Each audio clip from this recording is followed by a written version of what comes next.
What's a Louisville, Dad? So it's so. I just think the psychological dynamic of the whole thing is very interesting compared to what we do for football. Yeah, and again, we're counting down every single day until football gets here.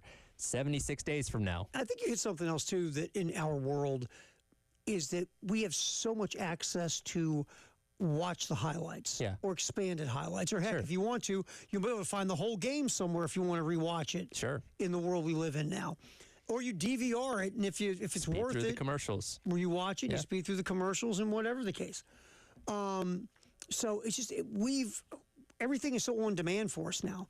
If it's not, like you said, a real priority because it doesn't affect your team somehow, then you might get to it when you get to it. Yeah, I know we're jumping around here, but going back to baseball, I think also, and they've got the pitch clock and stuff that have helped things out now, but, if you're, again, deciding to watch Sunday Night Baseball for two teams that you may not know a ton about, and it's a long 3-hour game, you're probably not going to be likely to be invested in that as much as watching your own team or something like that, where, again, you at least have an interest in the characters and guys playing and all those kind of things where, I don't know, again, it's a lot of interesting dynamics on why we treat certain sports one way and treat others differently. I just think it's interesting how if you go back, you rewind to like 50 years ago, for an example, 50, 60 years ago, baseball was America's pastime. Boxing was a huge thing. Horse racing was a gigantic thing. Yeah. And now, baseball gets roughly the same. Baseball and the NBA kind of are the same level of audience. Sure. But the NBA gets all the love because their fan base is what age, Tyler? Younger. And baseball's fan base is a lot older. I think there's also the dynamic. Football is just a more entertaining It's perfect for TV. Watch, it's right? perfect for TV. It's a lot of wow moments, big plays, touchdowns, all those kind of things. And yes, you have home runs, you get 3-point shots and all those kind of things in basketball and baseball, but those sports build up to the very end. Right? You can watch an NBA Finals game. Again, the other night for game number 3, they're going back and forth. The entire game, fun game to watch, but it's really like it builds up to those last couple of minutes. And football's kind of a little bit different in that, where I think you can be a little more locked in and invested with things happening earlier on in the game that do build up to exciting finishes. Baseball the same way. Okay, hey, a team went up 5-1 in the first 2 innings. Okay, other team comes back, but it's all building up towards those last couple of innings, where I think football's a little more spread out throughout the entire game. And baseball, just because our attention spans are so short now. Yes.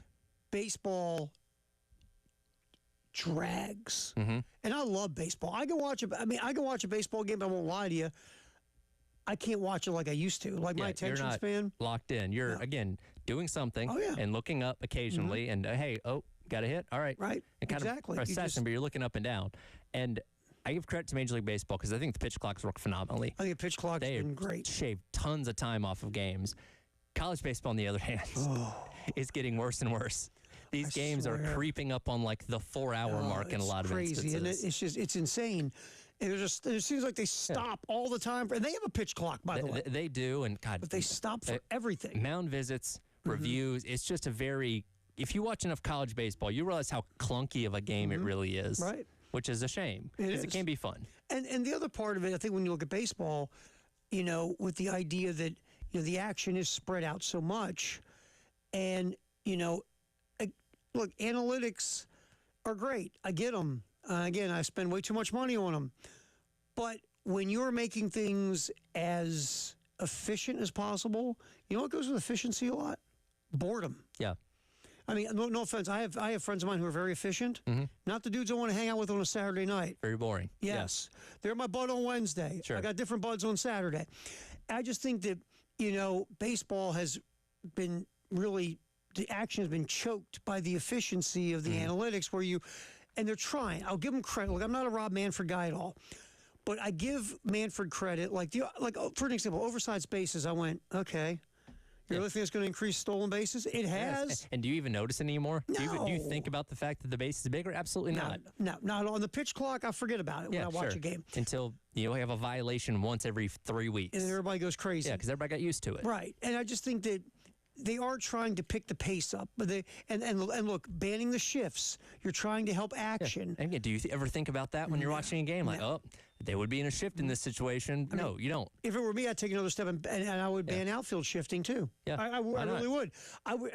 We got to get action back in the game to make it fun to watch because for an example, I read a piece of research the other day. The average attention span of a human being is 7 seconds. Sounds about right. Yeah.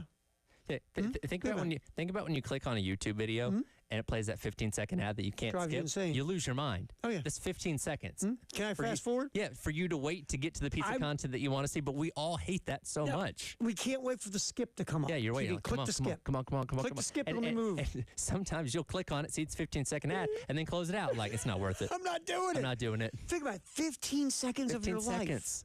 So that's the thing. That's the thing baseball is fighting with. It's not. It's just not enough action. And I mean, the NBA has a ton of action. Sure. But analytics have kind of. There are a lot of fans who are annoyed with just shooting threes and going to the basket. You've taken out the middle of the game and some of the things that make the game special, and you've really made it again as efficient as possible. Yes. But the NFL, I mean, analytics is in the NFL to a point, but it still hasn't made it to where the biggest thing about that is everybody goes for it on fourth down more, which we love that. That's exciting. If That's it fun. works. Yeah. We love it. Yeah, football is one of those games where I don't think analytics, at least not to this point, are going to have quite the same effect as it has on other sports because of the way the sport itself is played and designed. Right. All right, halftime show. We're hanging out here. David Adair is, I think he's still awake. Dave's wearing button-down shirts. Hey, Dave came in with the sunglasses on, the button-down shirt. Did you hit up the lady on the bus today? Are you dressing up to hook up with our bus girl? Are we in with the Golden Corral lady? No, I had the appointment at the dental place. Oh, that's right. That's Been right. there, Tyler. I know. Yeah, we have the same dentist. I know what he's talking about. You gotta dress up. Gotta look nice. Oh, so here's my guess now because we've known Dave for a long time now. Sure. I'm guessing Dave, when he went to find his dentist, looked for the best-looking female dentist he could find. Isn't that everyone's thing? Why else would you go anywhere else? Why would I go to some guy when I can find a hot dentist? It's funny because I didn't know we had the same dentist until he had one of his appointments a while back and told me where he went, and I'm like, that checks out, Dave. Makes sense. That makes sense. Dave calls the practice. Yeah, I was on your website. I didn't see pictures of your dentist. Do you have any of them that are hot? Because that's the one I want. I want to schedule my appointment with her. Hey, Dave goes on visits to dentist office before committing to one. He does recon. He does. Hey, it's like getting recruited. You got little hats on the table. I'm going to go with dentist of wherever. Yeah, exactly. So there's a dentist office I could walk to where I live now off Garner's Ferry, but no, I go to the one in Lexington. Yeah, Dave goes Makes 45 sense. minutes down the road. All right, halftime show. We'll come back. Transfer portal for Carolina baseball. Latest news. It's good. We'll get to that next here on the halftime show on the game.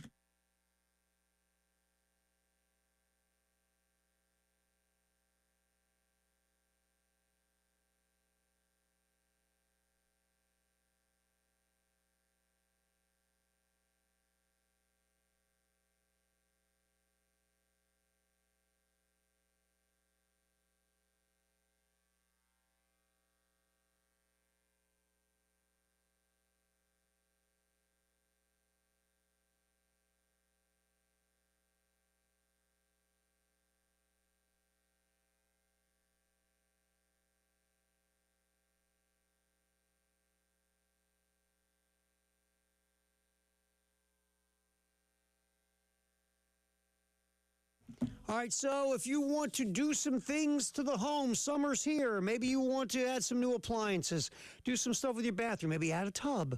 How about new lighting, new fixtures, new plumbing? We say this all the time. You want to go with people who know what they're doing. Duh. How about the Nest? On Gadsden in the Vista, 803-978-2025. 70 years of experience at the Nest.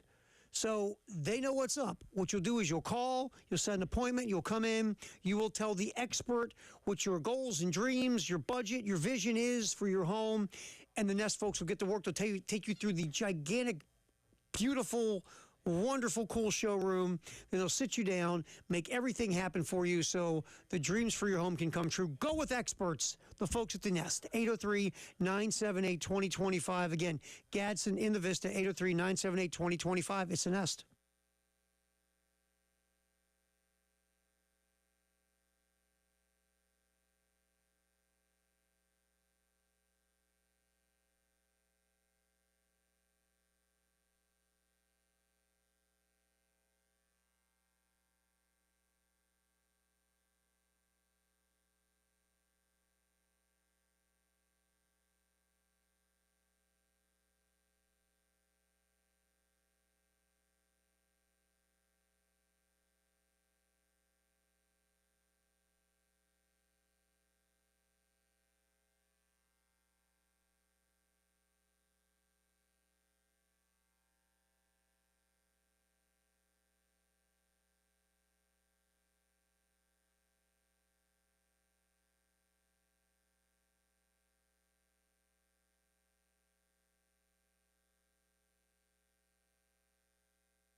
All righty, halftime show.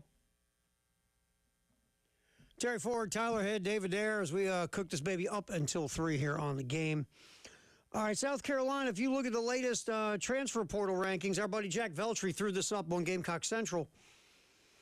The Gamecocks, according to the website 64 Analytics, they have the Gamecocks number 2 in the nation in the transfer portal rankings, trailing only Georgia. South Carolina, of course, with 13 commits through the portal. 64 Analytics says that 8 of those 13 players rank in their top 250 committed players. Logan Sutter's in the top 75, the power hitter from Purdue. Alex Philpott, the pitcher from Florida, is number 25. Iowa catcher Reese Moore is number 44. Western Kentucky outfielder Ethan Lazama is number 63. Virginia left-hander Bradley Hodges is at number 79. So South Carolina's brought in a ton of players, but also players that are looked at as quality. And look, we talked about this at the end of the year. Portal open, I think, when's it all said and done, 16 Gamecocks have gone in the portal. And we were like, all right, let's just see what happens coming back in. And we read the John Whittle post on Big Spur. It was some stuff there that, made you raise an eyebrow and concern you about, can you go out and get kids in the portal if you have a bad reputation among players? Mm-hmm. And so far, Coach Maneri, Coach Rooney, and that staff have brought in a ton of players. 8 of the 13 are looked at as top 250. Mm-hmm. So it seems like two things here. A, they did get over those issues because if I'm a recruit and I hear stuff, or if I'm in the portal and I hear stuff, you know what I'm going to say? Let's talk about this, but here's the most important thing. I think the resources have been given to the baseball program to go out there and get players. That was what I was going to point to is, and again, Whittle has the best reputation of anybody that covers the baseball beat. Mm-hmm. So, okay, is it 100% accurate on everything? Maybe not, but I'd say a good majority of this is truthful, just given, Whittle's reputation. So, yeah, if I'm a guy looking at a place in the portal and I see these things about Coach Maneri, that may give me pause, but if I'm being offered if you drop more me a bag than any other school to come play for South Carolina, I'm going to be like, you know what? I think I can deal with that. And look, I'm sure the selling point for the coaching staff is, look, we need to bring in these type of guys. Sure. And if someone brought up this article, because, again, I'm negative recruiting against you with it. Yeah. If I'm trying to get a guy and you're trying to get a guy. Sure. I'm going to say, look, you hear things, you read things, don't believe everything you hear and you read, but here's what we want at South Carolina. We want these type of players, and we believe you are one of those type of players. And by the way, here's a bag. And also, because if you're recruiting these guys since this story has come out, you can sit there and say, you know what? He was right about that stuff, but I learned my lesson. I'm going to do this, mm-hmm. this, and this differently. Here's how I'm going to approach this. I'm going to use TrackMan. We're going to use these analytics and all these kind of things. That may not be true, but at least when I'm trying to sell Terry Ford to come play for my baseball team, if I tell him that and can convince him and also hand him this nice bag of money in addition to that, well, okay, I've got him now. Right, and because that's what you need to do. You need to get away from these objectives of this article, which is going to be a huge objective to some of these players. And you got to get your way around it. And like you said, look, you can tell anybody anything. Man. Sure. And there's been a lot of great recruiting stories of a guy that got to campus and went, where's all that cool stuff I got promised? And we're not saying they're doing that. We're just saying recruiting's recruiting. Sure. And you're a salesman and you're selling your product. Yeah. And so to give them props, however they're selling the product right now, Coach Maneri, Coach Rooney, and that staff they've done a nice job so far. And I also, because again, Whittle's got an incredible reputation when it comes to baseball, but for these guys that aren't from here, that don't know anything about this program, from a down in the dirt details, example of it, then I think as a coach, when you're recruiting someone, you can kind of push that off a little easier, like, that's just a hit piece. Somebody out to get us, make us look bad. And I think there might be a lot of guys out there that might say, okay, it makes sense to me, because again, those kind of things happen. Now, I'm not saying that's what Whittle did, obviously, but I think you can almost convince people that aren't as familiar with your program that that's what that is. as opposed to somebody that maybe grew up rooting for the program and has a little more intimate knowledge of what it is. And look, again, John's a great guy. He's a pro. You know, when John writes something, he believes that it has been well, he's sourced it out. He believes he would not put it down if he didn't believe it was fact. We believe that a majority of what he wrote is probably true. So, that being said, your job as Coach Maneri and Coach Rooney and a baseball program right now is your job is to counteract it, and you've got to take, if it is a negative out in the world of recruiting, you got to find a way to squash it, turn it, whatever, because if 97.25% of it's true, okay, now you got a fight on your hands to reverse it. Yeah. And so your job now is to, okay, how do I recruit now that this is out? Yeah. You can purely say, hey, it was my first year. I had to get the lay of the land. I'm ready to rock and roll now. I know what kind of guys I need, and you're one of them. Sure. Here's a bag. Sure. I mean, so it could be as easy as that right now. And at the end of the day, I do believe the resources given. Money helps a lot. Oh, sure. Money helps a ton. I mean, look, we can look at a Murray State that's in the College World Series operating at, a 20th of the budget of those other programs, and that's great, but for consistent success, that's probably not the best way to go. And again, the SEC, you have the ability to have more resources, so use them as much as you can. How many times do you see some famous guy or rich guy and, might not be the best looking fellow in the world, but he's got supermodels all around him? Do you think if he's working at the gas station, he's got the supermodels around him? You're telling me women would be with a man just for money? I would never say that, Tyler. I would never say that. When you're rich, I mean, you're right. We've all seen the very ugly guy with a lot of money that has the hot wife. And we know that, when you're rich, you're funnier. You're better looking. Yes. You're more everything when you're rich. So if you got a lot of money to throw out, hey, it's a great deodorant. There are plenty of good-looking guys with ugly women, too, so it goes both ways. Oh, I mean, I know a buddy of mine who did that, and you know what?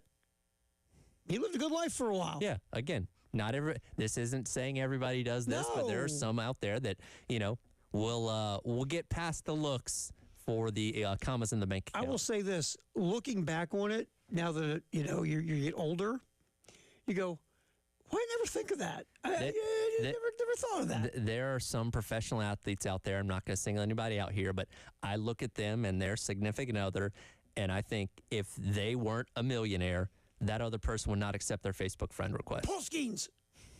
I'm not specific. Excuse me. I'm not narrowing anybody down here. Excuse me, man. I had something there. But, having money and a lot of talent as an athlete can go a long way. It's very attractive. So my point is, if you're giving a lot of money to players, and maybe you're giving the most money than anyone else, it's easier to explain some things away. Sure. When they're looking at the money. And whatever's been done here so far, I will give Coach Maneri and Coach Rooney a thumbs up because they brought in some talent. This is what this offseason was supposed to look like. You were doing what you said you were going to do. Now go out there and win. That's it. I mean, all that positive's going to come to a stop when the season begins. Now you got to go out there and prove it. Right, go out there and win. And that's where this is at. And we're going to put up a Twitter poll today about it. Is like the success South Carolina's had so far in the portal, does it make you feel a lot better about everything? Does it make you cautiously optimistic? Do you still go, man, I can't, some of the things in that article have to get changed or it doesn't matter? Or are you like, let's just wait and see until they go on the field? And there's no wrong answer. No. Because I think there's a degree of everybody that's going to feel a different way. I'll be honest with you, I am pleasantly surprised how well they've done in the portal. Yeah. I really am. They're doing what they said they wanted to do. And that's what Coach Maneri and Coach Rooney are doing. They're going out to get the players, now that they've been through this a year, they're going to get the players they think they need to go get that can get them back to where South Carolina needs to be. So far, so good. Number 2 in 64 analytics rankings, right behind Georgia. And 8 of the 13 players that came through the portal are in 64 analytics top 50 committed players. Just in case you just woke up, a lot of stuff to get to, man. That is next here on the Halftime Show with David Ayer, Tyler Head, Terry Ford here on the game.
All right, time to get to, just in case you just woke up. A lot of stuff, man. Just in case you just woke up. There was this thing called a U.S. Open this past weekend. Yeah. And it was very, very interesting because you had not arguably, if you go by round score, you played the toughest course in the history of major golf over the weekend for the U.S. Open. And the U.S. Open is always, I read a great book by John Feinstein about the majors in golf. And he talked about how the USGA loves to make the U.S. Open as tough as humanly possible. And they love to trick up the course and change things up. And they're almost entertained by watching these guys suffer for 4 days. Sure. And don't get me wrong, I have friends who are golfers who love watching these pros suffer for 4 days because they look like them. Yeah. I love watching pros play like me. Exactly. J.J. Spawn, a great story, gets the W. Let's get to cut 8, Dave. The putt that closed this thing from J.J. Spawn, which, by the way, was phenomenal. Cozy it up. Don't need to make it. 2 putts.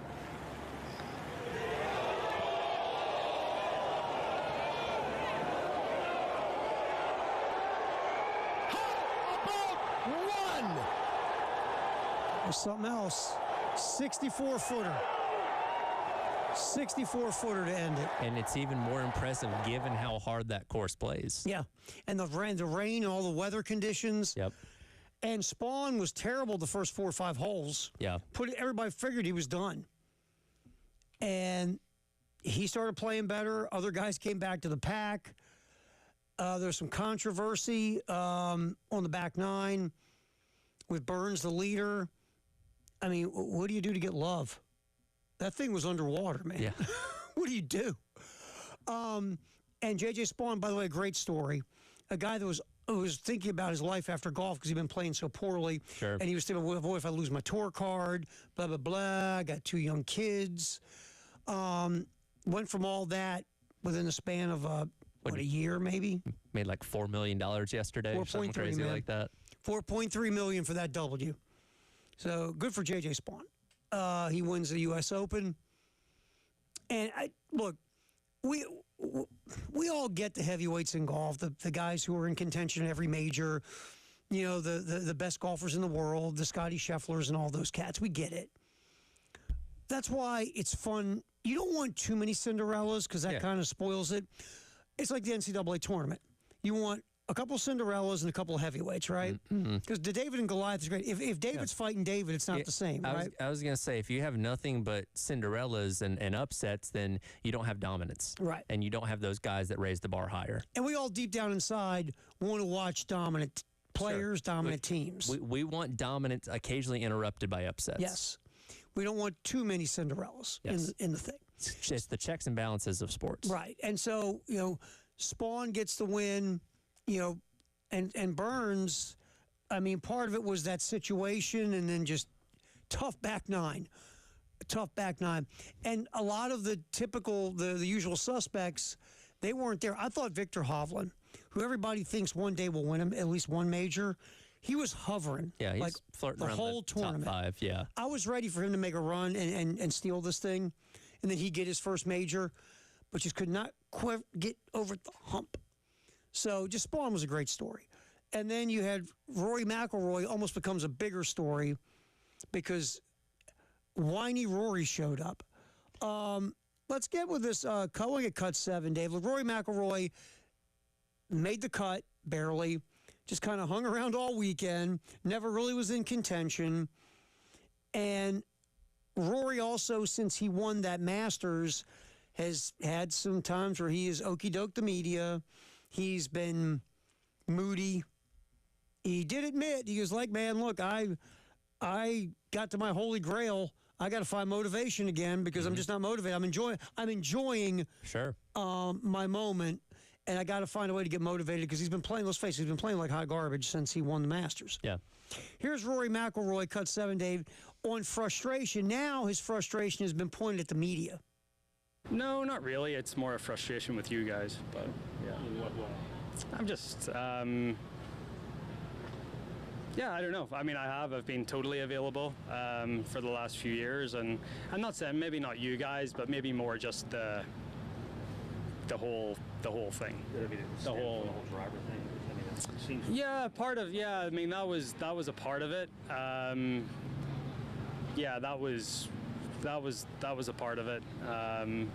But it's not as if like at Augusta I skipped you guys on Thursday. So yeah, it's not as if it's not out of the ordinary. I've done it before. I'm just doing it a little more often. Okay. Whenever I hear that stuff, and if it were me, and I've made over $100 million in my career hitting golf balls, Sure. I don't give a bleep what the media says to me. Why would you? I don't care. And you got to understand, it's their job to ask you tough questions. And if part of you're at the top of the sport, right, and if part of you making an ungodly sum of money to wear dress clothes and hit a golf ball, if the trade, let me ask you, all right, Tyler, here's your trade-off. You're going to wear dress clothes and hit a golf ball for a living, and you're going to make an ungodly sum of money, but in return, you got to talk to the media at every tournament. I'll take it.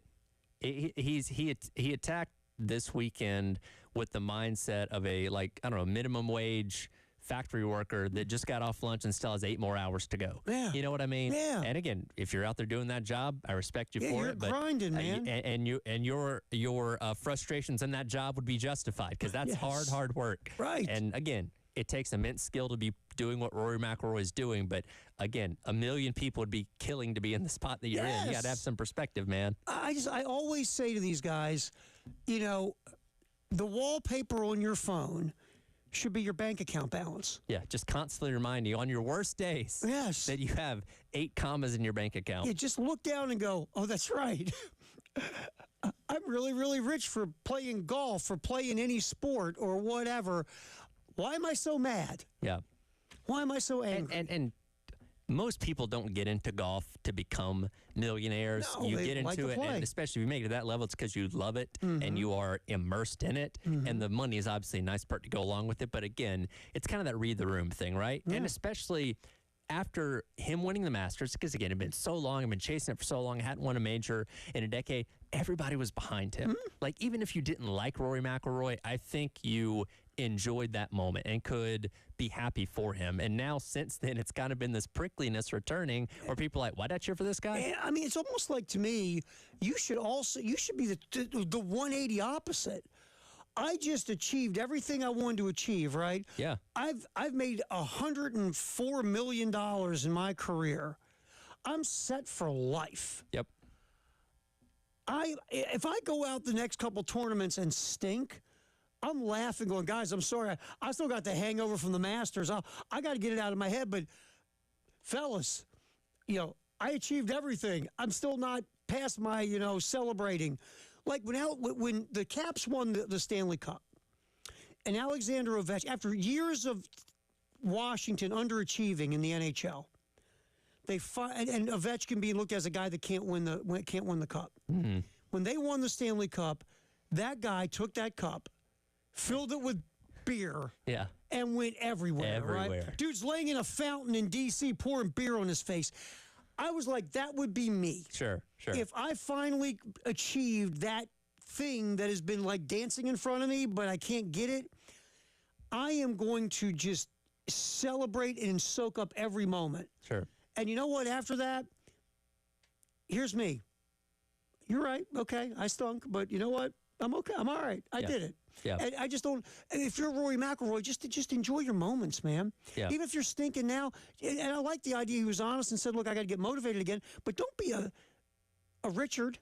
Yeah. You know what I'm saying? Gotcha. You have to be that guy. My God, man. Look at your bank account. Jeez.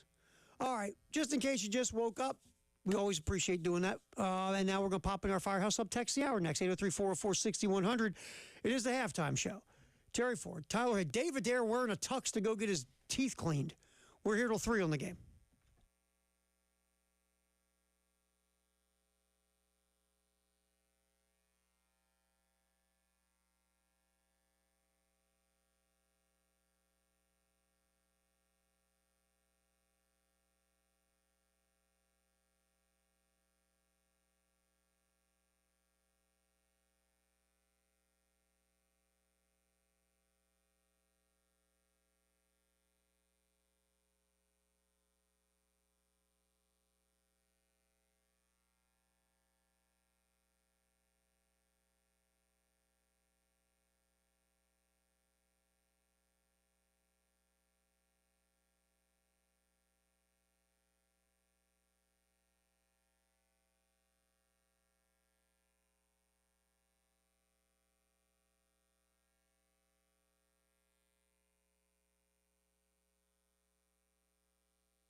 803-446-6100.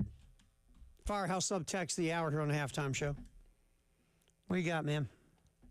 Jay from the Interstate says, in reference to the Rory stuff, they're not obligated to talk to the media. I don't blame Rory for skipping. He was thrown under the bus by the media and PGA when it came to the live golf situation. Which he went to bat for PGA. He over did, that. and what the texter said about him getting thrown under the bus, he did. I mean, he did. I don't disagree with that. But again, at the end of the day, when you are sitting around making that kind of money in life just to play golf, just answer the questions, be available, be done with it. Yeah. Yeah, that's just it. I mean, like I used to love Marshawn Lynch. I'm just up here so I don't get sued. You don't get fined. Sure.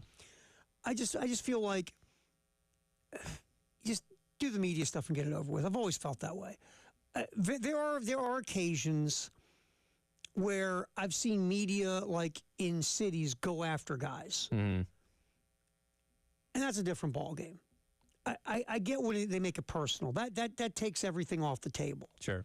When it's a personal attack, and you'll see that especially in more aggressive sports cities. Yeah. Chicago, New York. Chicago, New York, Philly, Boston, L.A. You get more of it can become personal. Sure.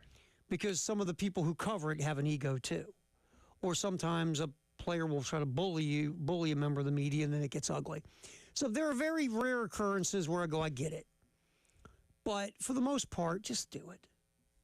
Look, everybody's got a job. Unless they make if some of the guys who cover the PGA would have made it personal on Rory McIlroy for whatever reason, okay, fine, don't do it. Yeah. I totally support you, but I just feel like just everybody's got a job to do. You're not going to like everything that's written. No one ever does or said, for that matter. It's just part of. Look, to make a ton of money to play kids games. The reason you get all that is because the money that's generated because of fan interest. Yeah. If people didn't watch, it wouldn't make any money. You'd be doing that like we do in some slow pitch league somewhere in the neighborhood, and then you go work your job. Sure. So you're making all this money because of fan interest, and the connection from the player to the fans or the media. Mm-hmm. It's just part of the job. Yeah. And look, you're not going to love everything about any job. Of course. Nothing's perfect. So if you're giving me lots of seven-figure money, but I've got to talk to the media, I will. I just feel like unless it's made personal, and I don't think the Roy stuff was personal. I just think he kind of got pushed in front of the bus, and more by the PGA than the media, to be fair. Yeah, I'd say that's But the fair. texter does make a point about that was an issue.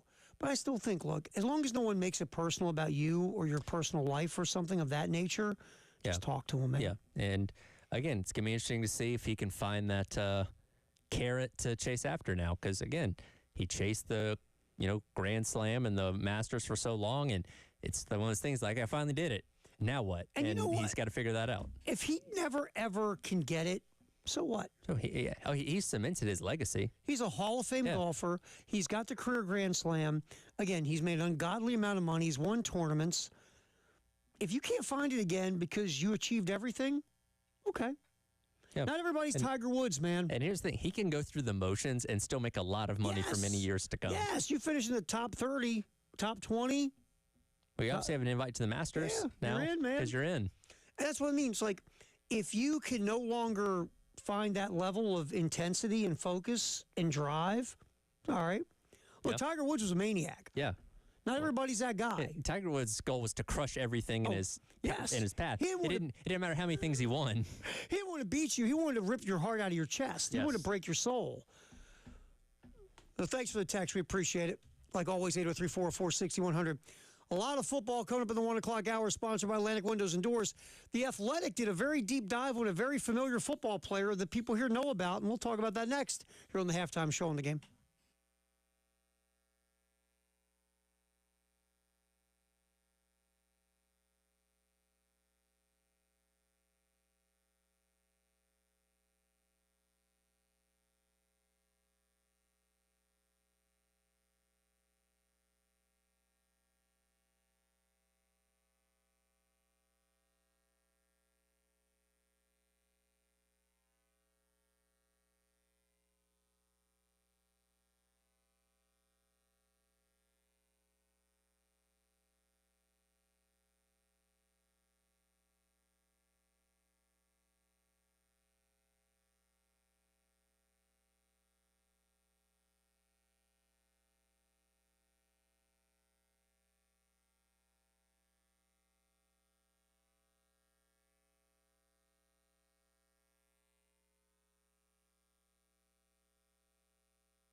Halftime show. Lots of football in the 1 o'clock hour, like always, sponsored by Atlantic Windows and Doors here on the game. Very interesting piece by Bruce Feldman in The Athletic about Lenore Sellers. And it's just an interesting, I haven't finished it yet, but as much of it, and I've read probably half so far. And, yeah, unfortunately, you have to have the Athletic subscription to be able to read it. Did you have to buy the that. subscription? No, I just use Elijah's. Or you can be a subscriber to the New York Times. Yeah, and you get that the with it. Athletic. Because I get to, in all seriousness, I actually am paying for the Athletic. I think it's like 20-some bucks a month now, or you pay it for the year. Oh, I was like, I get it for like a couple bucks a month. Well, they're going to get you at some point. I guess. Because what they do is they give you that deal for a while. Mm-hmm. Then they hit you with the you get the Athletic and the New York Times, and they hit you with like 20-some bucks a month. It's coming. Okay. Give you a heads up. I'll keep an eye on my Then bank you can just account. use Elijah's login. But it's a really cool post by Bruce Feldman. Just talking about Lenore Sellers and how, you know, even when he was like a kid and he came out to the South Carolina camp, the 7-on-7 camp, that they liked him a lot. Mm-hmm. And then they wanted his and Shane was telling a story in this post about they wanted his high school tape every week just to watch him. And then they finally offered him in like October of his, I think, senior year, and he was already committed to Syracuse. Oh, Syracuse, Virginia. Syracuse. Is Syracuse, Yeah, okay. because he really went with the OC and the quarterback coach at Virginia. At first, they were Virginia. But he didn't commit to Virginia. Okay. They were recruiting heavily. He committed to Syracuse because those two guys, Beck and Arne, went to Syracuse with Dino Babers. And then after they all got fired, they got fired anyway after a bad year. Mm-hmm. But he decommitted from Syracuse. He said he felt so bad. He was supposed to talk to him on a Wednesday. He couldn't do it till Friday because he felt so bad to turn him down because they had built a relationship. But his mom had said to him, well, what if these guys leave? Then you're stuck in Syracuse, New York. Very true. And guess what happened? They left. Mom's right. Yep. Mama was right. And so the story just unfolded like that where Lenore ends up at South Carolina. And they're telling a really funny story that, you know, Sellers sent a letter to Cam Newton when he was 11 years old. And I got it right here. It goes, Norris's dad, Norris was a truck driver, big Carolina Panther fan. I would tell him he plays like Cam, and he kind of looked like him, is what his dad said. I think that gave him a mindset. If Cam can do it, I can do it. Lenoris became such a big fan that he learned to write in cursive and then wrote Cam Newton a letter at 11 years old. Lenoris goes, I don't remember what I wrote, but I imagine it's something cringy because you're 11, right? Yeah, sure. So ready, though, his mom says, well, he brings me this letter when I'm in the kitchen. It was typical kid stuff. I'm your biggest fan. I want to be like you when I grow up. I didn't send it. I just kept it. Smart move. I mean, what? I guess you could send it to like the Panthers facility. Yeah. Or something like that. It's not like you can look up Cam Newton's address. Yeah, they just can't deliver it to Cam Newton. The best thing is Lenoris finds out his mom didn't send. He goes, she never mailed it? She told me she mailed it. It is. It's and they show a picture of the right here. You can see a picture of the letter Oh, wow. that Lenoris wrote to Cam. And the thing, though, they talked to Dow Loggins about Lenore Sellers, and Dow Loggins, very interesting, a little piece of insight. He goes, he asked me a bunch of questions when they were recruiting him, like very like critical thinking type stuff, right? About, you know, my footwork and the shotgun and this and that and that and this. He goes, but you know what he never brought up to me? Name, image, and likeness. Never brought up name, image, and likeness. Was never said, well, what are you guys going to pay me to come to South Carolina? Never brought it up in the conversations. It was all about ball. Yep. And getting better. And Dow was like, that impressed me because, again, no knock on kids who do it. Sure. But this kid was all about how do I get better? How do I improve? How can I be the best I can be and all those things. Never said, oh, by the way, yeah, my NIL deal, what you got for me? Never said anything. Yeah. So I thought that was really interesting that Dow Loggins brought that up. And Loggins was just talking about how they watched the film and they loved him. and they saw all this potential and ability. And in this article, Bruce Feldman goes back to that first game against Old Dominion when he struggled throwing the rock. He ran it all over the place. Remember, he ran it like 30 times or whatever. Oh, I remember us coming here on that Monday, and people were like, wait, is this the guy? Are you sure this is the guy that, is Robbie, maybe Robbie Ashford's the answer here. And again, as time went on, we obviously saw what happened. But I remember the conversation about, hey, didn't look stellar in that first start there. Hopefully he gets better, which he did, obviously. Yeah, here's the thing. Dow Loggins also talked about this. I think this was pretty interesting. This is Dow. Linares called me after that first game, because remember, he was 10 of 23 for 114 yards against Old Dominion. Dow Loggins says, Linares called me and said, people are killing me on Twitter. And Loggins said, I've been an offensive coordinator for 9 years. They're going to kill you and me every week, but don't worry about it. Pretty much. And, and Linares admitted he was nervous that first game. I mean, you're sitting there in front of 80,000 people. Everyone's thinking you're the golden child. Yeah.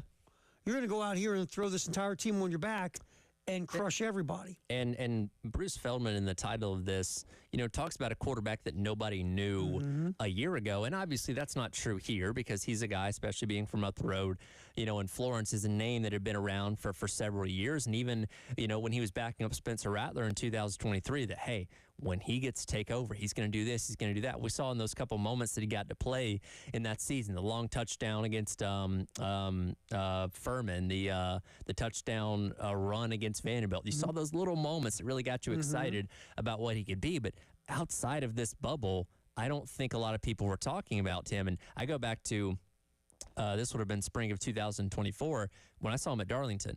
Day of the race. Again, he is 6'3" or whatever. He is head and shoulders taller than everybody else out there, and nobody was paying him any attention. Nobody knew who he was to a degree at that point. I walked up to him, because I'd already met him, said hello, took a picture and all that kind of stuff, but really nobody was paying him any mind. And I have not seen him at the track since, but I imagine he'd be swarmed by people now because he's become such a big deal. So outside of this bubble, I know people are kind of upset with, like, hey, what do you mean he was a nobody? Like, outside of this Columbia bubble, I don't think he got as much attention as some of the other four-ish star quarterbacks around the country going into the past season. Do you remember going into last year, all we heard about was Nico at Tennessee. Yeah. We heard about these other young starters. We weren't hearing about Linares Sellers in that same conversation. At the end of the year, he was the best of the bunch. I think also coming off the heels of a 5-7 season, which, and again, Spencer Rattler, as good as he was, could only do so much with that team because he did not have all the help that he needed around him. So I think there was a dampened excitement about South Carolina football in general, and that I think played into why maybe Sellers wasn't getting talked about as much.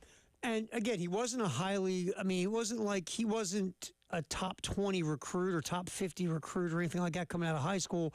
Luke Doty was a top 50 recruit coming out of high school. Sure. Linares Sellers wasn't. So he wasn't that level of hype. So to combine that with what you just said about a 5-7 team. And he wasn't picking between Carolina and Georgia and Ohio State and, the high-end programs at that point in time. So, again, this is another one of those lessons where when we all look at these star rankings, are they right a lot? Sure they are. But they're not religion. They're not set in stone. Matter of fact, just to give you the example of that really quick, in the Post, I want to get back to the top, they were talking about the first time they saw him. Let me get this here. I'll find it really fast. All right. So Sellers, and they go into this thing with Shane, and this is Bruce Feldman's words. Shane Beamer can vividly recall a day in 2022 during his program's high school 7-on-7 camp. The biggest name in that camp was one-time #1 prospect in 2024, Jaden Davis. A quarterback who, when he was 13 years old, was offered scholars by Bama and Georgia. You know where Jaden Davis is right now? I don't. Michigan. Behind Bryce Underwood? Yes. Okay. So guess who's probably going to transfer after this upcoming year? Probably. Jaden Davis. But that's the point. Jaden Davis was the darling of that camp. Jaden Davis was being offered scholarships at 13 years old. Jaden Davis was at one time the #1 quarterback prospect in the country. Sure. Where's Jaden Davis now? Michigan thought so much of Jaden Davis, they went chasing Bryce Underwood. Did he play at any point last year? Off the top of my head, I don't know. I know I was a quarterback carousel.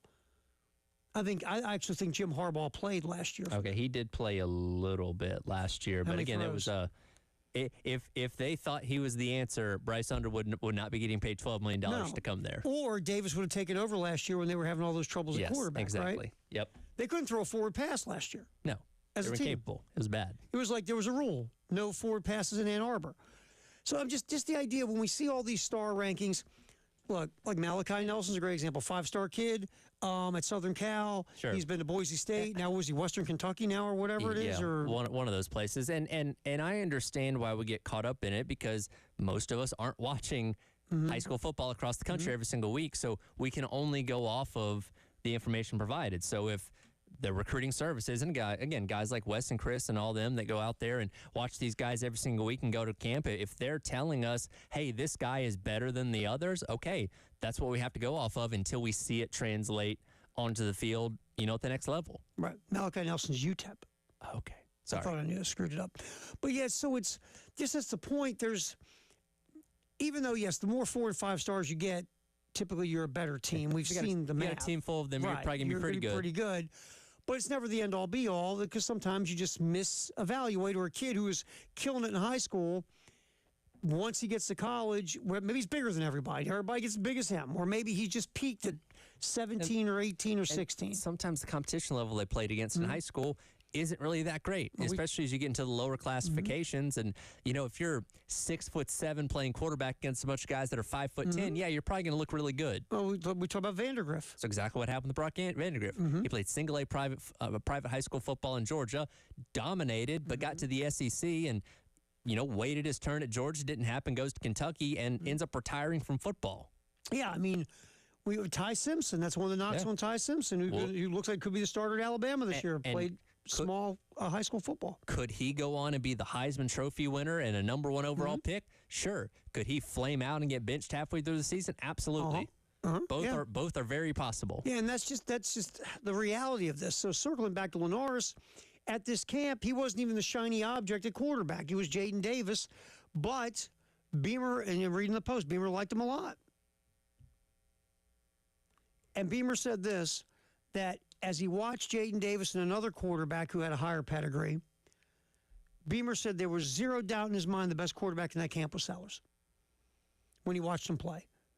And look, I heard stories. I remember when we were doing the spring game 2 years ago, when Sellers was a true freshman and he was going to be playing behind Spencer, and he just was nobody knew anything about him, but who had seen him in high school. And Chris Miller, who does the play-by-play for us during the spring game, said, "Hey, I watched him in high school. His physical gifts are ridiculous." Mm-hmm. He goes, if he ever gets some of the technical aspects of this position down, he's going to be scary. And then you watch him, like you said, we got a little taste his freshman year, with Furman and Vandy or whatever. And last year started a little slow and inconsistent, but then once he got cooking, you saw it all. Yeah. You just did. So very, very, I'm halfway through it. I got to finish the other half of the piece, but just really cool stuff about Linares Sellers. And here's the thing, ready? He's not under the radar anymore. No, he's not. No, he's on just about every short list for the Heisman. Every mock draft you look at, he's on there as well. He's no longer flying under the radar. Like this football program, the expectations for Linares Sellers are sky high this year. Well, and because of Linares Sellers, the expectations for the program are high. Yep. If we had if it was somebody we didn't know at quarterback, then people are like, maybe we're having a 4-8 season. But because of him, he elevates this team's expectations even higher. All right, a lot of football in the 1 o'clock hour, sponsored by Atlantic Windows and Doors here on the game. Terry Ford, Tyler Head, appreciate you hanging around. We will come back, take a little gander at what's going on in the NFL. A lot of camps. We got a lot of mandatory camps going on. A guy who it seemed like had played his last down of football for a team might not be, after all. The soap opera continues. We'll get to it next here on the Halftime Show as we talk football in the 1 o'clock hour, sponsored by Atlantic Windows and Doors. David Ayer, Tyler Head, Terry Ford on the game.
All right, we yap a ton of football in the 1 o'clock hour, like always, sponsored by Atlantic Windows and Doors on the game. Terry Ford, Tyler Head, David Dare. Do not forget that you can check out our game on-demand audio and video podcasting, sponsored by Modern Exterminating.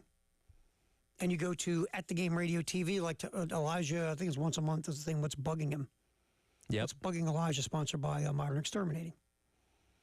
So you can jump in and watch that. But you can always go to our YouTube channel at The Game TV Radio on YouTube. All right. So Trey Hendrickson, edge pass rusher, one of the best pass rushers in football, is holding out in Cincinnati. Right. Because Trey Hendrickson wants to get paid like one of the top pass rushers in football. And Cincinnati doesn't want to pay him like one of the top pass rushers in football. His counter is, I'm one of the best pass rushers in football. The counter to Cincinnati from the Bengals is, well, you're 31 years old and we're cheap. Right. And so there's been a stalemate. Even the Bengals told Trey Hendrickson to go see if he can find a trade. And Hendrickson showed up at camp to say these guys aren't communicating with me. Mm-hmm. And look, I think both parties here need to just get over themselves, or like my kid would say, get over your feels. You like that? Look at me. I've never heard those words strung together like that, Yeah. but I guess that's what the kids are saying now. That's what these kids are about. So, first of all, if Hendrickson could have found a trade, he would be gone. Cool. Obviously, whatever the Hendrickson camp is asking for, teams don't want to go that high. Because he's 31 years old. Age, sure. The Bengals, your window is open. You spent a lot of money on Joe Burrow, T. Higgins, and Jamar Chase. You need to get back in the postseason. You have put this thing together and thrown all this money at these guys to go compete for championships. Mm-hmm. You can weasel the cap space to keep Trey Hendrickson. So what? You might have to overpay him a little bit. Don't give him what he wants because he's 31 years old. I understand that. But you can give him enough to make him happy. Because if anybody else wanted to give him what he really wanted, he'd be gone. It wouldn't be a thing. So you do have some kind of leverage. Yes. Given that. I think you both have to get over yourselves, sit in a room, shut the door, both walk out not totally happy and be done with this thing and get back to the business of trying to win. The Bengals kill me. It's almost like there's a meeting every day. How can we bleep it up? Right? Yeah, for as much talent as that team has, and again, they're only a few years removed from going to a Super Bowl and coming darn near close to winning the thing. It's like, how have you not been able to materialize yourself enough to put yourself back in a better position? And again, it goes back to ownership and management that consistently make the wrong decisions. I just sit back and I go, look, you're not a punchline anymore because you got the quarterback position right. Because, well, you had the number 1 pick overall, and clearly you had to take Joe Burrow. Yep. So you almost couldn't have screwed up if you wanted to, right? Yep. You've drafted well. You brought in Chase. You brought in Higgins. You've made some good moves that got you to a Super Bowl a few years ago. Hell, you went into Kansas City and smacked the Chiefs and Mahomes to go to that Super Bowl. Why do you want to screw it all up? Is beyond me. You sign Hendrickson because you know what? At the end of the day, you still need somebody to play defense, and nobody affects the game more than an edge pass rusher. Get it done. The thing with Stewart, your first-round pick. From what I understand, there's language the Bengals are putting in this contract that could screw with your guaranteed money. Now, I don't care if they put it in there in the past or not. That doesn't matter. Why are you doing that? Why are you doing that? Why would you throw a monkey wrench in here just so you can scrape a few million back when you make gobs of money from the NFL? Why would you be so petty and cheap? And we talked about this with Shamar Stewart getting drafted, where, again, a lot of the thought around him is his upside potential because the numbers of production weren't quite what you expect him to be out of Texas A&M, but the hope is that, okay, once he gets in the league, development and all that kind of stuff, they'll take him to the next level, and he very well could end up being that guy, but you don't know that for sure. So if you're thinking that allowing Hendrickson to walk and this guy's going to come in and fill a space, you have no guarantee on that. No. I mean, he didn't put up big sack numbers. He had a lot of hurries in college, but not a lot of sacks. And ideally, almost, if you sign Hendrickson to something on the short term, give him enough money to make him happy, by the time that comes to an end, then hopefully your development with Stewart, where he's taking off and saying, okay, thanks, Trey, good luck somewhere else, but we've got our guy now. Yeah, and look, there's so many ways to manipulate kicking the can down the road with the cap. I mean, eventually you have to pay the Grim Reaper. Of course. The Grim Reaper's going to get you. I'll get you eventually. But right now you have a window. Yeah, while you have all this talent, while Joe Burrow is still healthy at this moment, because again, you never know with him. While you have this elite talent at wide receiver, strike while the iron's hot. Yes. Go for it. It's almost like they can't help themselves. They were so bad for so long. It's like their natural go-to is how do we screw everything up? Is that just an Ohio professional sports thing? Because it seems to run rampant through a lot of their teams. It is unreal when you look at the dysfunction of the Bengals and the dysfunction of the Browns. The idea that they've been successful at all in any period of time is shocking, right? Sure. And you shake your head like the Browns, for an example. And I'm not into curses and all this other stuff like some superstitious people that I'm staring at right now. But it's Dave's over there. By the way, I think Dave bathed in Axe body spray for his dental appointment. As we all do. Yeah, who doesn't? Dave's styling today. I hope you use mouthwash because they're going to be in there, obviously. You don't want to be stinking with breath. God, I brushed my teeth for 12 hours before I go. Dave was gargling walking into the office. You don't have any gums left. They're just sheared off. But, anyway, I like Cleveland. In theory, getting Deshaun Watson made so much sense, right? Yeah, he had the baggage, but put that aside. If you don't care about that and you just care about winning, this guy was a high-level quarterback in the NFL. He was. A true franchise quarterback. And your thought was, we're going to weasel the system about the salary cap in that first year of the guaranteed money. We're going to deal with all the negativity about his issues, because when this guy goes on the field, he is going to ball out like nobody's business. He's going to put up numbers. We're going to score touchdowns. We're going to win games. And all this ugliness is going to go behind us. Yep. How'd that go? It didn't. And now you have 5 quarterbacks and don't have one. Yeah, exactly. I mean, even the plan, when they plan it out and it makes sense on a football level, something happens. It's not going to work. Yeah. Something happens. Yeah. And with the Bengals, it's like all this has been, the football gods finally said, you know what? We have squatted on you forever because, well, you guys are just cheap and thrifty and not very good at this. You know what we're going to do? We're going to give you some love. Sure. We're going to hand you a real franchise quarterback, and then you guys can go from there. And after getting it to a certain point where you go to a Super Bowl, everybody's like, wow, maybe the Bengals aren't the Bengals anymore. Oh, my God, they're the Bengals. They did pay Burrow. They did pay Chase. They did pay Higgins. All that's great, but none of them played defense. Last year, it felt like since they lost every game 70-65 last year. Yeah, pretty much. And Burrow was phenomenal, but the defense was terrible. Yeah. I don't know, man. I don't know. Well, again, the fact that Hendrickson hasn't found a new home does say, hey, there's maybe there's a chance here. And I think it will happen. I really do think it will happen.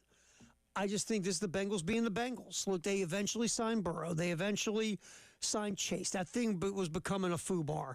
They signed Higgins when people thought they wouldn't. So to their credit, they did do it. But again, they do it like the Bengals always do it. How can we, save 5 pennies? Yep. But they finally just said, look, this is what we got to do. And with Hendrickson, just get it done. Give him enough to make him happy. You're not going to give him Myles Garrett money, but give him enough to make him happy. And you give him enough to make you unhappy, but you don't go way too far. Sure. Just get it done. Yeah. Do you want to win? Yeah, that's it. It's a question. Bring in one of the best edge pass rushers in the game. That's what you got to do. Yeah.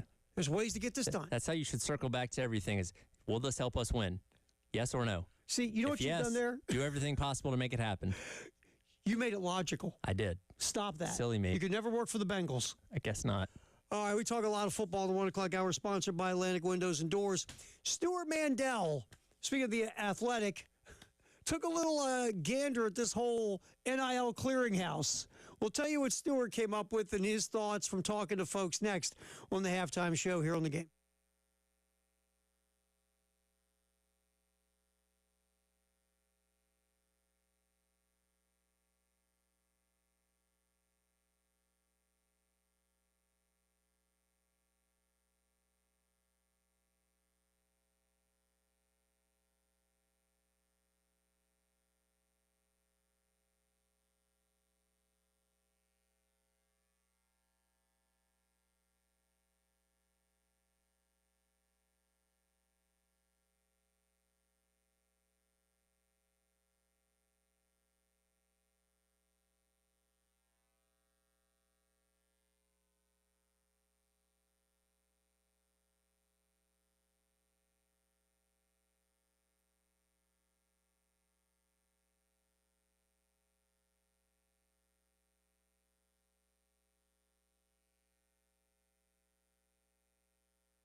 Just yapping some football in the 1 o'clock hour, sponsored by Atlantic Windows and Doors on the Game. Terry Ford, Tyler Head, David Dare as we roll till 3. Then the halftime show will take over. Post-game show takes over. This is the halftime show. Wow. That was pretty good. Jeez. I knew I shouldn't have stopped drinking. Anyway, so Stuart Mandel put up a very interesting post in The Athletic, really focusing on this clearinghouse that is part of the House settlement. The schools are insisting that the NIL deals need to be pure and not constitute pay for play.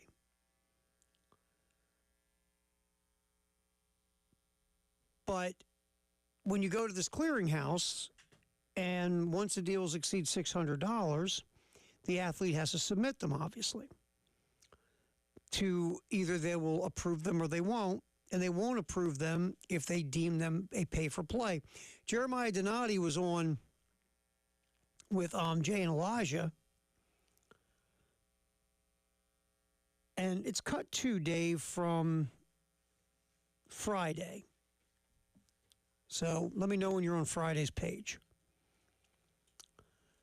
And Jeremiah Donati, you got it? Here is Jeremiah Donati talking about the changes with the collectives when it comes to NIL now that there's this clearinghouse operated by, was it Deloitte? Is that what it is? Deloitte. This clearinghouse is being run by Deloitte, and once an NIL deal gets over $600, then it has to go through this clearinghouse to be approved. Here's Jeremiah Donati talking about that situation. Yeah, it changes it significantly in the sense that, I think one of the questions that fans have, or that I've heard, is that they say, well, how are these NIL deals how are they going to pass? What are we going to do about NIL? And the answer is, well, we're taking on that role of paying the players, because NIL the last couple of years has not been NIL. It's been pay for play. The value of a player has been the value to the team, not the marketing value, which is what NIL was intended to be. So, that's quite a shift in mindset. And so getting our fans there, getting all fans there, getting our players there, getting our coaches there is just going to take a little time. And so, back to your question about NIL collectives, they're going to look different because they're just not going to be able to operate as they were. There was some statistic as Deloitte was creating this clearinghouse product, this NIL Go. The data they had looked at looking backwards, there was over 70% of those deals would not have passed muster because they were way above market for the value of services. Just candidly was nowhere even in the ballpark. And so that's going to be a market correction that we're all going to have to just live with and accept and understand that NIL is not going to be as much of a recruiting tool as it has been in the past. And I think, the downstream effects of that is that will tamp down, I think, some of the transfer portal activity we saw, which I think is probably a good thing. One, just because there will be, not as much chaos in the system, but two, we got to remember that all of our student athletes are students as well. And so to think about transferring 3 or 4 or 5 times in your college career is just not setting a young man or a young woman up for success. And so I think, I'm not saying that transferring is a bad idea. I think if there's a better place for you, then by all means you should be able to go explore that. But I think when you're really talking about going someplace and leaving year after year after year, I don't think that's in the best interest of any student athlete. Now, I get what Donati's saying about transferring 4 or 5 times. We did the JT Daniels rule. After a while, it's like, okay, all right, what are we doing here? But again, all that needs to get pushed to the side for a second. Because when, Donati says that 70% of these deals wouldn't have been passed by this clearinghouse. Mm-hmm. So this clearinghouse is basically telling you what fair market value is and what fair market value isn't. And I forget their exact wording for it. They don't call it fair market value. They call it reasonable compensation or something of that group. It's basically the same thing. Yeah, saying exactly. based on what we look at you as a player, quarterback A or whatever it may be, we think the value of your kind of deal should only be X. So again, going back to the analogy about a birthday party, you can't say, hey, I want Lenora Sellers to come to my birthday party. I'm going to pay him $10 million to do that. That's not reasonable compensation. Likely wouldn't be according to this. Well, what if it was that those people love Carolina football so much and love Lenora Sellers so much, in their mind that is reasonable compensation? That's where the lines start to get blurred. Because, again, who are you to say what reasonable compensation is? I'm not saying you. Yeah, I know. And But you know what I again, mean. and again, that's why when we were reading this as it went into effect the other week, it's like there is no way this can stand. And Reddy, again, all my legal expertise, I watched Matlock, and I Sure. knew this thing wasn't going to last, Sure, right? But again, I think we've all learned so much through the process of these past 4 to 5 years with NIL that every time they try and put a wall up of trying to fence in a little bit of these earnings, then it keeps getting knocked down because, again, you're violating antitrust at the end of the day, which is what all this stems from to begin with, because the NCAA was breaking the law for 100 years. What year is that, Sherman antitrust? 1892. I could teach a class on this at this point. Absolutely. Professor Head with his Sherman antitrust class. Come on in. Why not? Here's the thing. And Stuart Mandel says it here. In every other industry in this country, fair market value is whatever someone is willing to pay you. I want Lenora Sellers at my birthday party. I'll pay you $10 million. Yeah, Because I think that's fair market value for me to pay you. sure. Just ask me. I love this line by Stuart Mandel. Just ask the many mediocre football coaches who make $6 to $8 million a year. There's no clearinghouse for that. Let's There's go not. there. Ready? Yeah, if we're really assessing what Mark Stoops is worth as a head coach, we talked about this last week. Is he really worth being a top 10 paid head coach in college football? Absolutely not. Well, why is he? Because Kentucky's willing to pay him that much. So why didn't anybody come in and go, whoa, that's not fair market value for that guy? Yeah. Nobody ever did that. No. And hey, more props to him. Again, he's making a bag out there for being an underachiever because that's what Kentucky was willing to pay him. So in Kentucky's mind, that is fair market value or whatever that thing is, compensation, whatever they're calling it. Exactly. So every legal expert that Stuart Mandela spoke with about this subject thinks there's little chance this clearinghouse will survive a legal challenge. And then Stuart Mandela says it sure sounds like yet another instance of competitors, power conferences, conspiring to limit athletes' compensation. And once again, we don't have a clear punishment for if you don't report this. So if I am a quarterback and I have a $10 million pay-for-play deal, what if I just don't tell anybody? These numbers aren't public. Nope. I don't have to post about it on Twitter. Hey, I just got paid $10 million to go to South Carolina. I'm just going to do it under the table. Again, reverting back to what this was before NIL. Right. Where you're just going to hand it to me in a grocery bag and tell me to keep quiet about it. If you think the collectives are going to go away, They're not. They're in fact, not. They are more important than ever now. yes. Stuart Mandel does say this, is like, if you don't believe what he's saying is, go back and read the Supreme Court decision in Alston versus the NCAA and see how the highest court in the land feels about restricting athletes' compensation. Wasn't it 9-0? Yeah. 9-0. We can't agree on anything in this country but that. And Mandel, and I'll put a pin in it right here. Mandel had put a tweet out when this whole thing went down. It's somewhat poetic that the House settlement got approved during Game 3 of the Women's College World Series, where a pitcher from Texas Tech was making $1 million. And I think they re-signed her that afternoon to avoid to get the grandfather clause with that. Yeah. Like, hey, she put pen to paper before that went into effect, so we're good. And basically what is going to happen here, and you don't need to be a genius because God knows I'm not one to figure this out, is that they're going to get taken to court over this. Sure. And the NCAA will lose. Yes. And then we'll get back to where we're at with the NIL and the collectives. The lawyers are frothing at the mouth for the first time they tell someone no. I know. They Like, love it. They love it. Please, let's go. They love it. All right, Firehouse Sub Text the hour is next, 803-404-6100. We talk a lot of football in the 1 o'clock hour, sponsored by Atlantic Windows and Doors on the halftime show. Tyler Head, David Dare, Terry Ford on the game.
Men's Clinic of South Carolina, we talk about it all the time.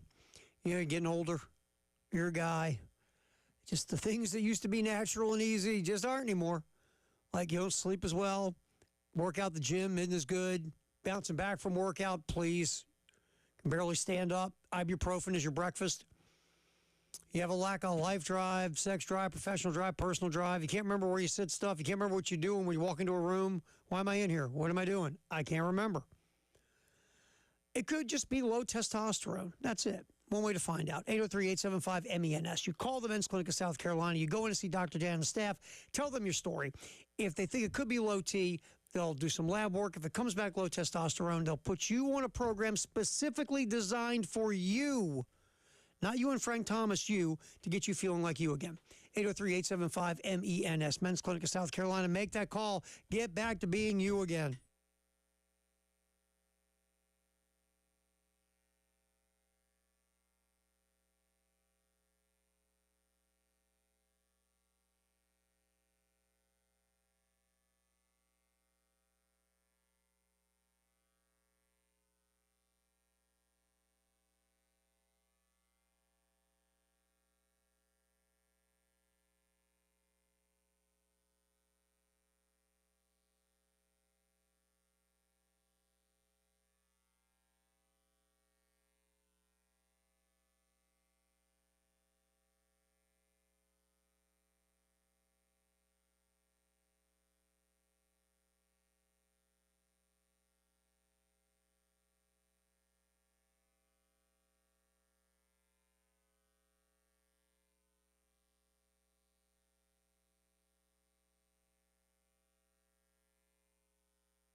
Firehouse Sub text the hour at 803-404-6100 here on the Halftime Show.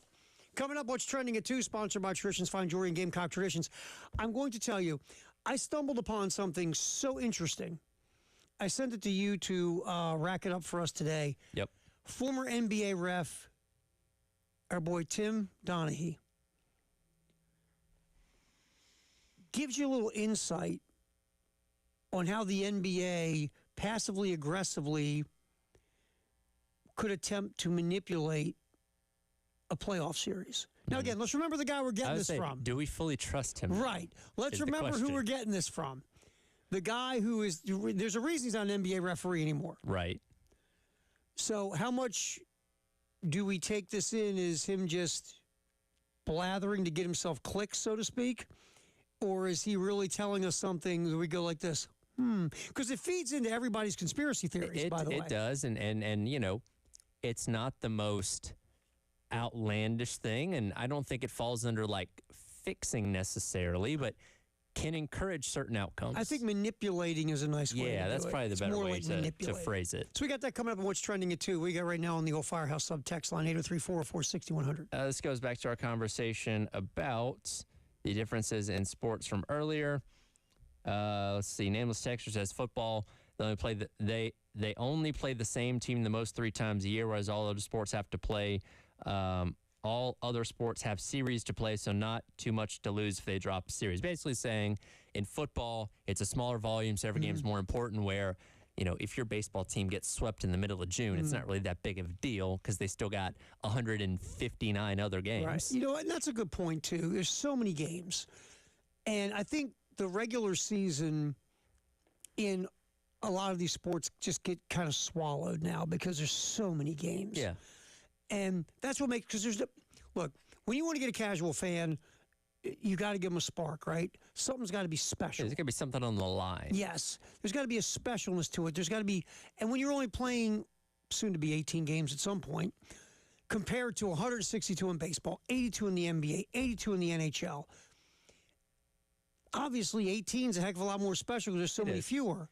And I just believe that is a thing when you talk about regular season of the other 3 sports. And divisional races, like just for example in the NFL, start immediately. If you get off to an 0-3 start and you're back 3 games in your division, well, good luck clawing back from that. Where again, we really, I mean, it's not until like after the All-Star break that people are like, okay, here's kind of where everybody sits, and here are the teams that got a shot at winning it. And again, yeah, some teams are bad enough where you know your season's over by, you know, the second week in April. Obviously, the Braves aren't doing good right now, those kind of things. But yeah, really, it's not until after the All-Star break that people start really paying attention to the division races. I mean, these seasons are so long. Look, again, you can look at stats all day. Well, if you get off to a good start, your X amount of percentage of teams make the postseason, blah, blah, blah. But we do see a decent amount, like the Braves. When the Braves won the World Series a few years ago, they were a 500 team after like 100 games. Ronald Acuna Jr. gets hurt. Everybody's like, well, there's no way this team can win the World Series. They might even make the playoffs. What did they do? They won the World Series. You just never know. The Indiana Pacers are tied right now 2-2 with Oklahoma City. Game 5 is tonight. I think OKC wins at home. I digress. But the Indiana Pacers, it took them till the first of the year to really get cooking. So for the first couple months of the year, they were, I mean, you'll see it in the NHL, a team stumbling, bumbling around for the first month and a half. All of a sudden, they get it together, and they start rolling. Football, you start 0-3 and 0-4. Yeah, you're in trouble. You're in huge trouble. Because it's a fourth of your season gone. Yeah, so it is different from the volume of games, and you're right. After a certain period of time during a season, that's when we go, okay, now I'm going to take a look at the standings. So good text. We appreciate that, 803-404-6100. What's Trending at 2 is coming up here on the Halftime Show, sponsored by Traditions Fine Jewelry and Gamecock Traditions. David Dare, punching the buttons. Tyler Heads here. I'm Terry Ford. We're going till 3 here on the game in Columbia, Florence, and Myrtle Beach.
What's trending at 2, sponsored by Traditions Fine Jewelry and Gamecock Traditions here on the game. David Ayer punching the buttons. Tyler Heads here. I'm Terry Ford. One more hour, and then we'll hand it off to Jay and Elijah in the postgame show. All right, we brought this up earlier in our little get-together, and if you missed it, South Carolina, number 2 in the transfer portal, in the baseball transfer portal, 64 Analytics is putting that out. Georgia's number 1. And then again, number 2 is South Carolina. A bunch of SEC teams are in the top 10, by the way, to the surprise of no one. Right. SEC teams like to spend money. They do. And again, only 2 left standing as of right now. One of them could be done tonight. Yep. Actually, Arkansas and Murray State getting set to start right now. You feel like Murray State's runs over, right? You just do. Yeah. Because Arkansas is one of the co-favorites in this tournament with LSU. Sure, and again, they lost to LSU, which is why they're in the loser bracket. But that's the cool thing about baseball is all it takes is just the right day to get hot at the right time. And again, Murray State could lose this game by 10 runs, or they could win by 10 runs. You just never know. I mean, you get a starting pitcher on a heater. Sure. And all of a sudden, the favorite team, one of the favorites in the tournament, could be out. And Murray State's such a cool story. Yeah, it is. They're an actual Cinderella. Yeah, because a 4 seed from a regional getting into the College World Series, that's true Cinderella stuff. It's only happened 4 times ever. And let's get to some cuts here, Dave. Let's start with cut 1. Here's Murray State head coach Dan Skirka talking about the realities of the Racers baseball program. Some of it he says about what's been out there is legit. Some is a little bit of a myth. But here's the head man, the head boss there at Murray State talking about the program. Hey, Dan. Eric Olson with the Associated Press. I just wanted to ask you some, 3 quick ones here. Like, are you guys at 11.7 scholarships? Not technically. We're just shy. Okay. And I've read that you have to teach a class as part of your duties. Is that true? I don't have to, but I do. Okay. I do. I teach it's coaching baseball 2. And kind of a little tidbit is there's no coaching baseball 1. So I don't know where that got lost at in translation, but I get multiple emails each semester, and it's funny because they call me professor, which is weird. They say, professor, I didn't take coaching baseball 1. Will I be okay to take coaching baseball 2? And, I kind of give them the smart aleck answer. If you try really hard, you'll probably be okay, but it's pretty neat. It's mostly athletes, and it's cool teaching them baseball. I show them a lot of the same videos that I show these guys, and at the end of this semester we have a 20-minute conversation about baseball, just kind of informing them to be able to watch the game, maybe coach Little League later in life and appreciate it a little bit. And the other thing is that I've read is that you cut the grass at the field. Do you do that, or do you hand that off? I don't cut the grass, so I don't know where that started, but it's blown up. Obviously, I wish some days I was able to just put on headphones and go mow for about an hour and get away from everything else. But no, we got some guys that do that for us. Yeah, a couple neighborhood kids come on over and mow it. Have the push mower. Yeah. Come on over there and take care of it. And again, look, we all heard that about a week ago and just kind of assumed it was true until he obviously said otherwise. And, I think it just kind of added to the aura of what this story is that obviously is not true now. I'm kind of bummed it's not true, by the way. You are kind of bummed because you like to envision it, right? The great thing about him out there with the lawnmower would be great. He's on the lawnmower. He's raking the field. He's washing the jerseys and just kind of doing everything because, again, being in the SEC, we see what Founders Park looks like. You see what all these venues that South Carolina plays at on a week-out basis in the conference. Then you look at Murray State, and it's like, wow, I played at high school fields bigger than that. Yeah. And the fact that team, that program is playing at the pinnacle in Omaha right now, still live, still the chance to win the entire thing if they can win today against Arkansas. Like, it's so crazy because, like, and that's what's so unique about college sports because, okay, in the NFL, yeah, you have your super high-end, teams and facilities like the Dallas Cowboys, and on the lower end, your Jaguars, your Titans and stuff like that. But even still, that gap between the two of them is not all that huge. But in college sports, man, it can be 10 miles between the top end and the low end. Oh, yeah, and that's why I personally, nothing against Arkansas, I mean, typically could care less, but I'd love to see Murray State at least win a game in this tournament. Sure. Just at least win a game. I mean, look, Coastal, yeah, they play in a mid-major conference, but they are not Murray State. Make no mistake. No. Coastal Carolina has dudes. And Kevin Schnall has been sure to hammer that point home, like, we're not a Cinderella. No. This is what we do. Murray State is a Cinderella. Yes, in every sense of the word. There is a really good chance that Coastal Carolina is playing for the championship. Yes, if they win Wednesday, they're in the championship. So let's not. Oh, they're a cute little Cinderella. No, they're not. No. They're really good. They are really good. And by the way, our Twitter poll: 81% of the people who voted are rooting for Coastal Carolina. Sure. Here in our little burg. Yeah. All right. To make the Murray State point even clearer, Dustin Mercer plays for Murray State. This is cut 10, Dave. And after they lost. Obviously, they lost their first game, and they're one loss away. If they lose today to Arkansas, they go home. But here's Murray State's Dustin Mercer just talking about taking in the moment that is playing in the College World Series. Dustin, you keep smiling. I know obviously the result's not what you wanted, but just kind of talk about, the attitude kind of going into obviously Monday, but just the opportunity to be playing here. I mean, obviously, it's baseball heaven here. I was talking about it yesterday. Like, I walked around. I've never felt famous before until I got here. Those kids don't care whether I'm going to the big leagues or I'm done playing in 2 weeks. They just wanted to talk to me, and I think that's a really awesome experience. So I know we lost, and that stings. It really does. But keeping that kind of mental attitude of those kids are here to watch us, and I mean, that's super cool. I mean, Skirk's son, he just loves watching us play ball, and they look up to us. And yeah, about the smiling, I'm done playing baseball in 2 weeks no matter what. So I'm just trying to keep that on my face and enjoy the ride. How cool is that? Yeah, that's somebody you want to root for, right? Because, again, he's going to, go sell insurance or work for a Fortune 500 company. He's going to do something else outside of being a professional baseball player once this is over. You know what I mean? Yeah. And he'll sure be a legend in the Murray State community or whatever it may be, but his life as a baseball player is probably going to be ending here shortly, and he's just trying to enjoy every second of it. And that's what you go there and you go, this is phenomenal. Cool. Yeah. I mean, living in the moment. Yes.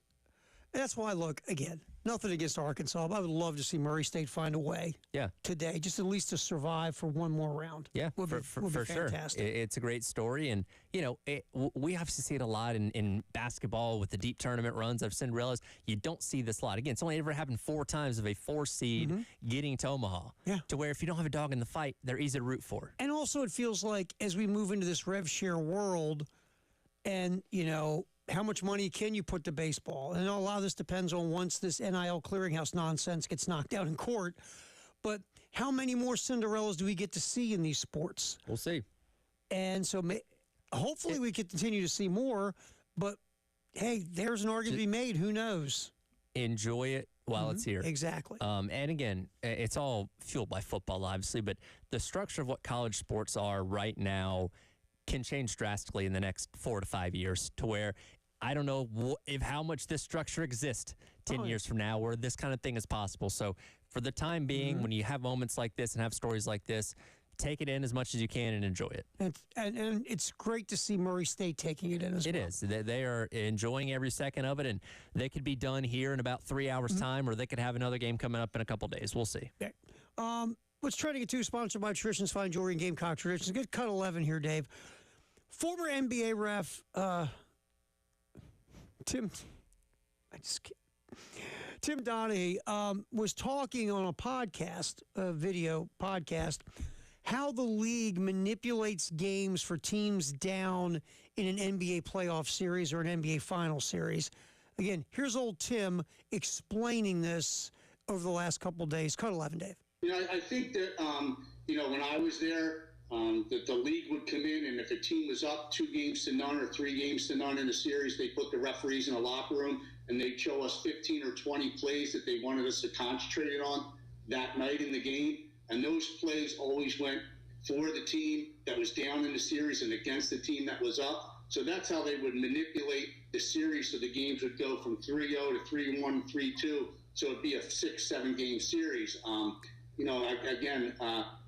write about this. And in Houston, Jeff Van Gundy came out and said that he was told by a league official that, the referees were going to go out and crack down on certain calls in the game that night on Yao Ming. And they went out and did. And I think that they were up 2-0 in the series. Next thing you know, it was 2-2, and it was a 7-game series. So it's something that the league comes down and programs and trains the referees in these morning meetings of certain things that they really want you to concentrate on in a given night, and it goes for the team that's down in the series and against the team that's up. Okay, so we talked about this. Old Tim, when it comes to the bucket of credibility, not a lot in there. He's not exactly a Boy Scout. No. Tim Donahue is not. So take it with a grain of salt. Exactly. Could this guy just be making up a story for clicks? Sure. Once you find out here's a guy who was trying to manipulate games for gamblers so he could pay back his debts. Again, why should I believe anything you tell me? Was that the league telling you, or are you telling yourself that? Right.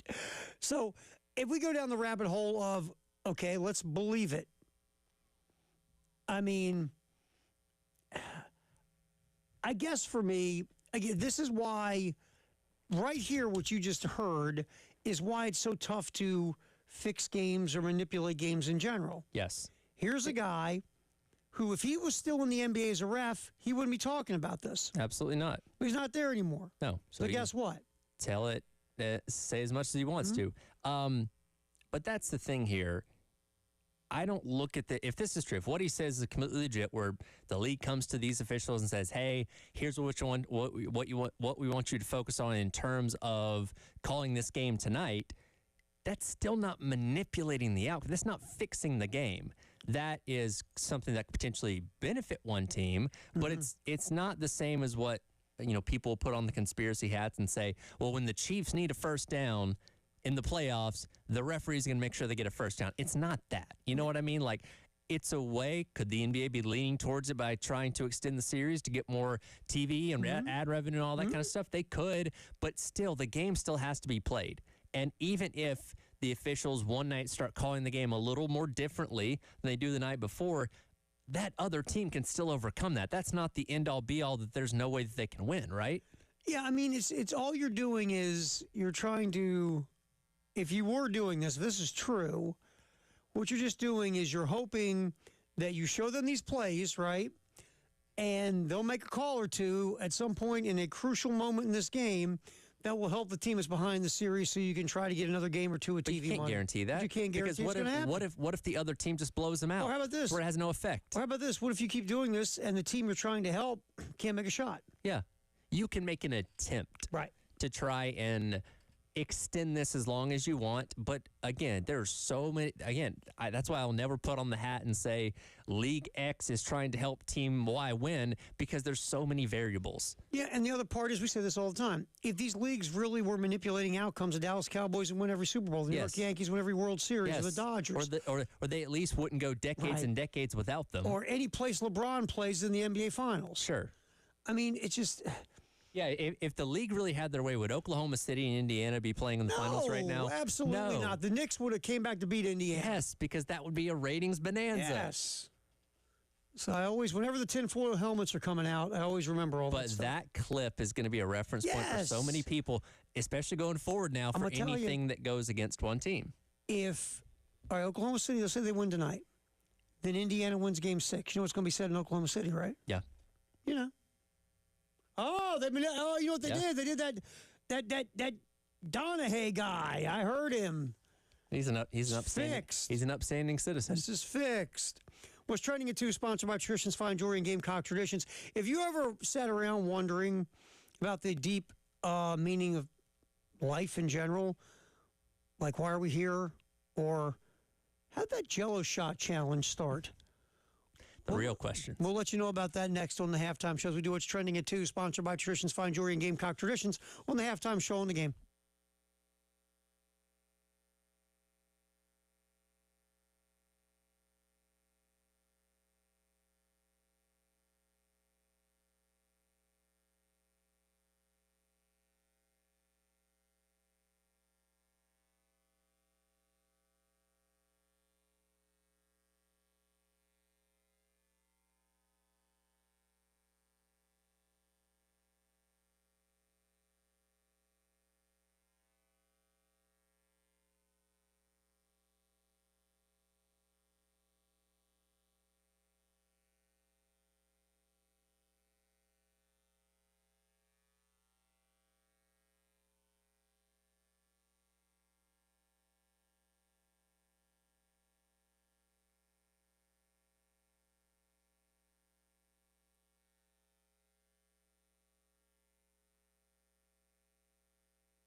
What's Trending at 2, sponsored by Traditions Fine Jewelry and Gamecock Traditions on the halftime show. David Ayer, making sure we stay on the air. Tyler Heads here, Terry Ford, as we roll till 3 here on the game. All right, I want to get back to, and we think it's a cold jet, right? I believe so. I didn't hear it be pronounced. But It looks like Cool Jet. We'll run with that. Yeah, I don't think he's going to call. No, I don't think so. Kevin Cooljet is the owner of Rocco's. And we all know about, at the College World Series, there is the famous Rocco's Jello Shot Challenge. Yes, it is. It's my favorite part of the World Series. And so you found old Kev explaining how this whole Jello Shot Challenge started. Yeah, he was on Sirius XM giving the origin story of how he came to, this well-known thing that we look forward to every single year. This is cut 2, Dave. Kevin Cooljet, the owner of Rocco's, on how the Jello Shot Challenge started. Hit it. The manager that was there before went to work for me, and they used to just make up different colored drinks in bottles for the different teams, and, kind of a fun thing to do. And I said, well, that's good, but it's a little time consuming. We're going to get a little busy here. Let's do Jello. It's easy. We put some Jello in containers and we put it up on the shelf and said, we'll have some fun with that. Well, Arkansas shows up, and there was a guy buying 50 shots at a time and tipping the bartenders $50. So they decided, hey, we're going to kind of keep track on a napkin how many this guy's bought. And so we knew at the end of that little run there that they had bought 860 shots, which I thought was crazy. And, it's like, what the heck? I never envisioned that much. And so the following year was the last year that they did the old format where you played all week long, and then they took Saturday and Sunday off. They didn't have any games. And then they played the championships Monday, Tuesday, Wednesday. So I got all these people coming into town, all these Mississippi State people on Friday or Saturday and Sunday with nothing to do. So I made up a little flyer and I hung it in the bathroom and hung it on the front door. I said, hey, there's a Jello Shot record, University of Arkansas, 860 shots. And these guys took off with it, and they ended up buying 2,000 shots, which I thought was just incredible. 2,000 shots in 3 days. I could have never imagined that. So the next year I made a little plaque and I put it up on the wall, and I told my wife, I said, hey, if we get lucky here and get the right teams in town, somebody might, try to drink 3,000 shots in 12 days. So very first day of the series, we get Arkansas back again, and they went into the party room the morning at 9 o'clock on the very first day, and in 3 hours they had drank 3,000 Jello shots. And I'm like, oh my gosh, here we go. So and then just so happens that right after they play, Mississippi plays. Well, Mississippi hates Mississippi State. Mississippi State has the record. Arkansas has already drank 3,000. Mississippi State in 3 hours drinks 4,500. Now I got an issue. I'm out of Jello, and this thing's just exploding. Oh, that's so cool. That's so funny. By the way, the update, LSU leading right now, 13,789. Let's see, second place is it Murray State? Murray State. I heard Murray State actually was in second, yeah. 6,672. If you took the total of Murray State, Arkansas, and Oregon State, it wouldn't equal the total that LSU has right now. LSU is, they are honestly like the Wayne Gretzky of Jello shots. Well, let's see here. If you asked me, all right, if you're going to take people from the coast of South Carolina, Arizona, Kentucky, California, Arkansas, Oregon, Kentucky again, or the Bayou down in Louisiana, who's going to drink more? I'd probably go with the people in the Bayou.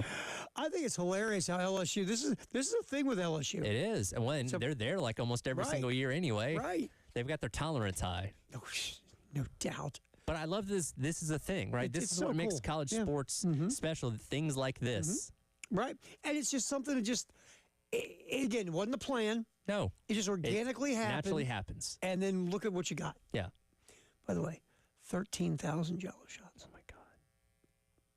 And again, a lot of because the College World Series, for a lot of teams, very far travel. A lot of the people that make the trip out there probably have good deal of money to spend, so why not drop it on Jello shots? I like the guy. 50 Jello shots, I give you a $50 tip. Sure.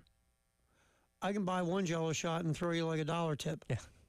I mean, that guy was high rolling, I don't think we're operating the same tax bracket. No, not at all. So that's just a very interesting story on how this whole thing started. And LSU, once again, the dynasty. They're the dynasty that is LSU in Jello shots. They're sitting pretty right now. And again, when you're, because the total series lasts 10, 11 days, however long it is, it's a lot of time, a lot of Jello shots. Yes, it is. All right, what's trending at 2, sponsored by Traditions Fine Jewelry and Gamecock Traditions. Of course, NBA Finals is tonight. I think Oklahoma City wins at home. I thought OKC in 6.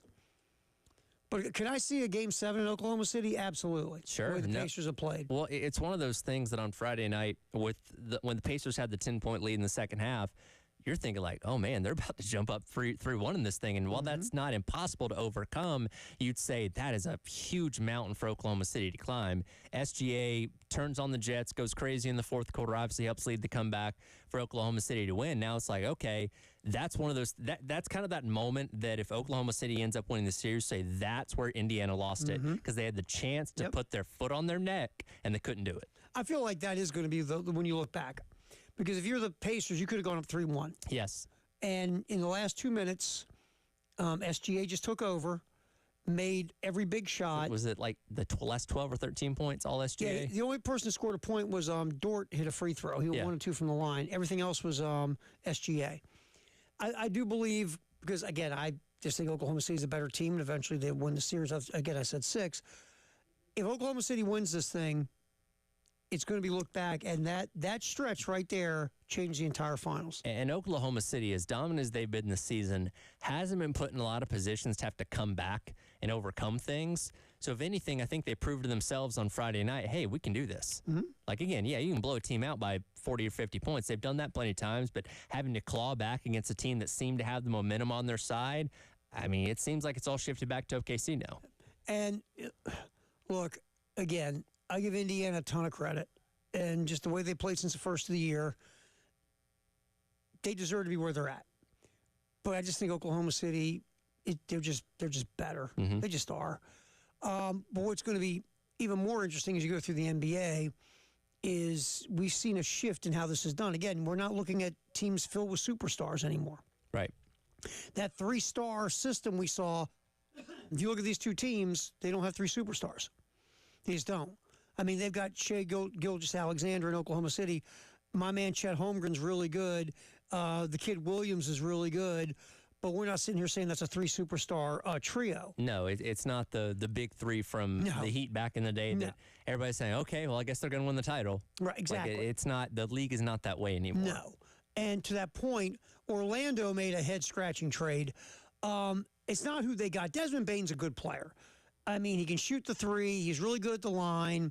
He's averaged, last year he averaged about 19 a game. He's averaged about 18 in his career.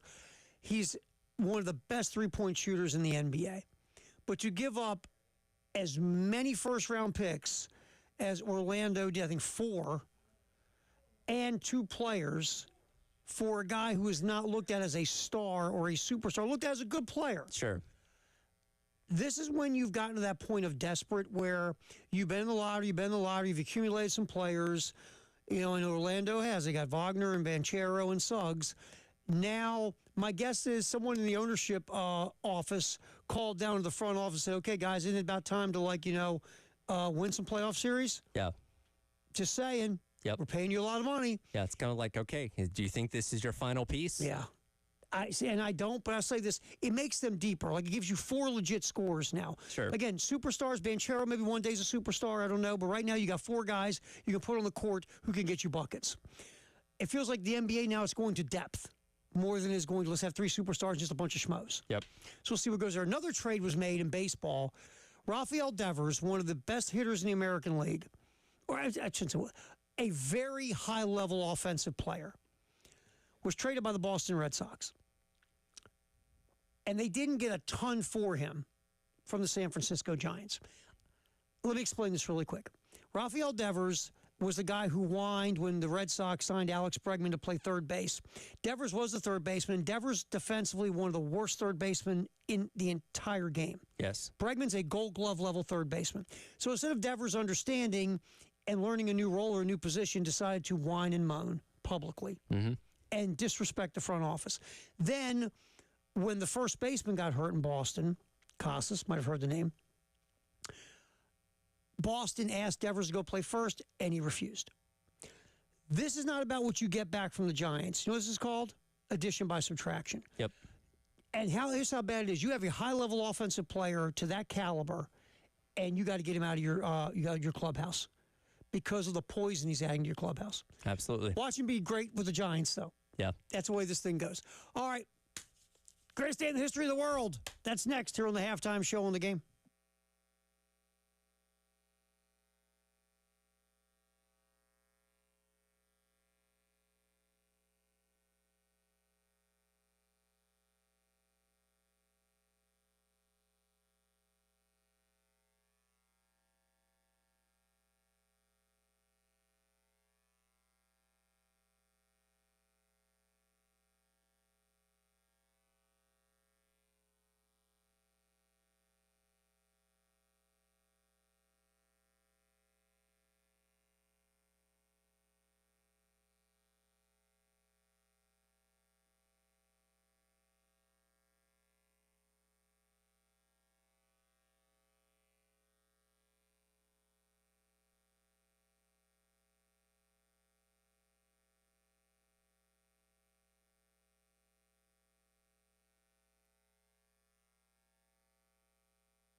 Greatest day in the history of the world, June 16th.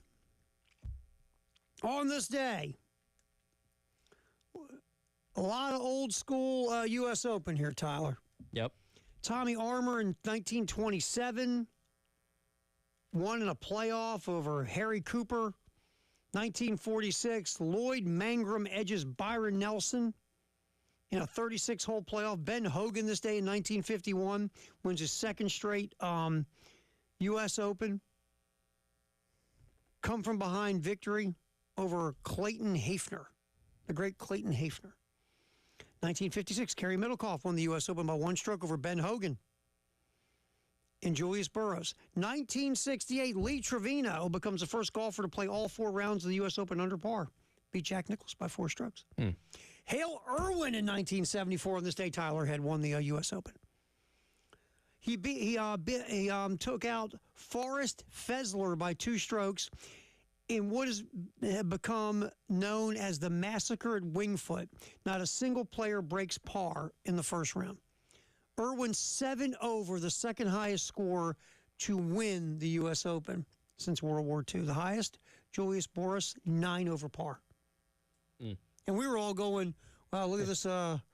We got one guy under par. I say, yesterday. They always try to make it tough. They love it. This day, 1975, the Milwaukee Bucks. This was a thing. The Milwaukee Bucks had won the NBA championship with Kareem Abdul-Jabbar. Yep. On this day in 1975, Jabbar and Walt Wesley are traded to the LA Lakers for 4 players. Obviously, none of those players ever came to the anywhere near what Kareem Abdul-Jabbar was. 4 combined didn't, matter of fact. It was a dark day in Milwaukee sports. But Jabbar didn't want to play in Milwaukee. He wanted to get out of Milwaukee. And he's a New York guy, went to Power Memorial. You know, Milwaukee, not as big a town as New York, and got traded to the Lakers. There's a theme, it feels like, in the NBA over decades and decades that the Lakers somehow trade for superstars. Kareem, he traded for, well, LeBron was a free agent, traded for Kobe draft night. It seems like they always traded for Shaq. Yeah.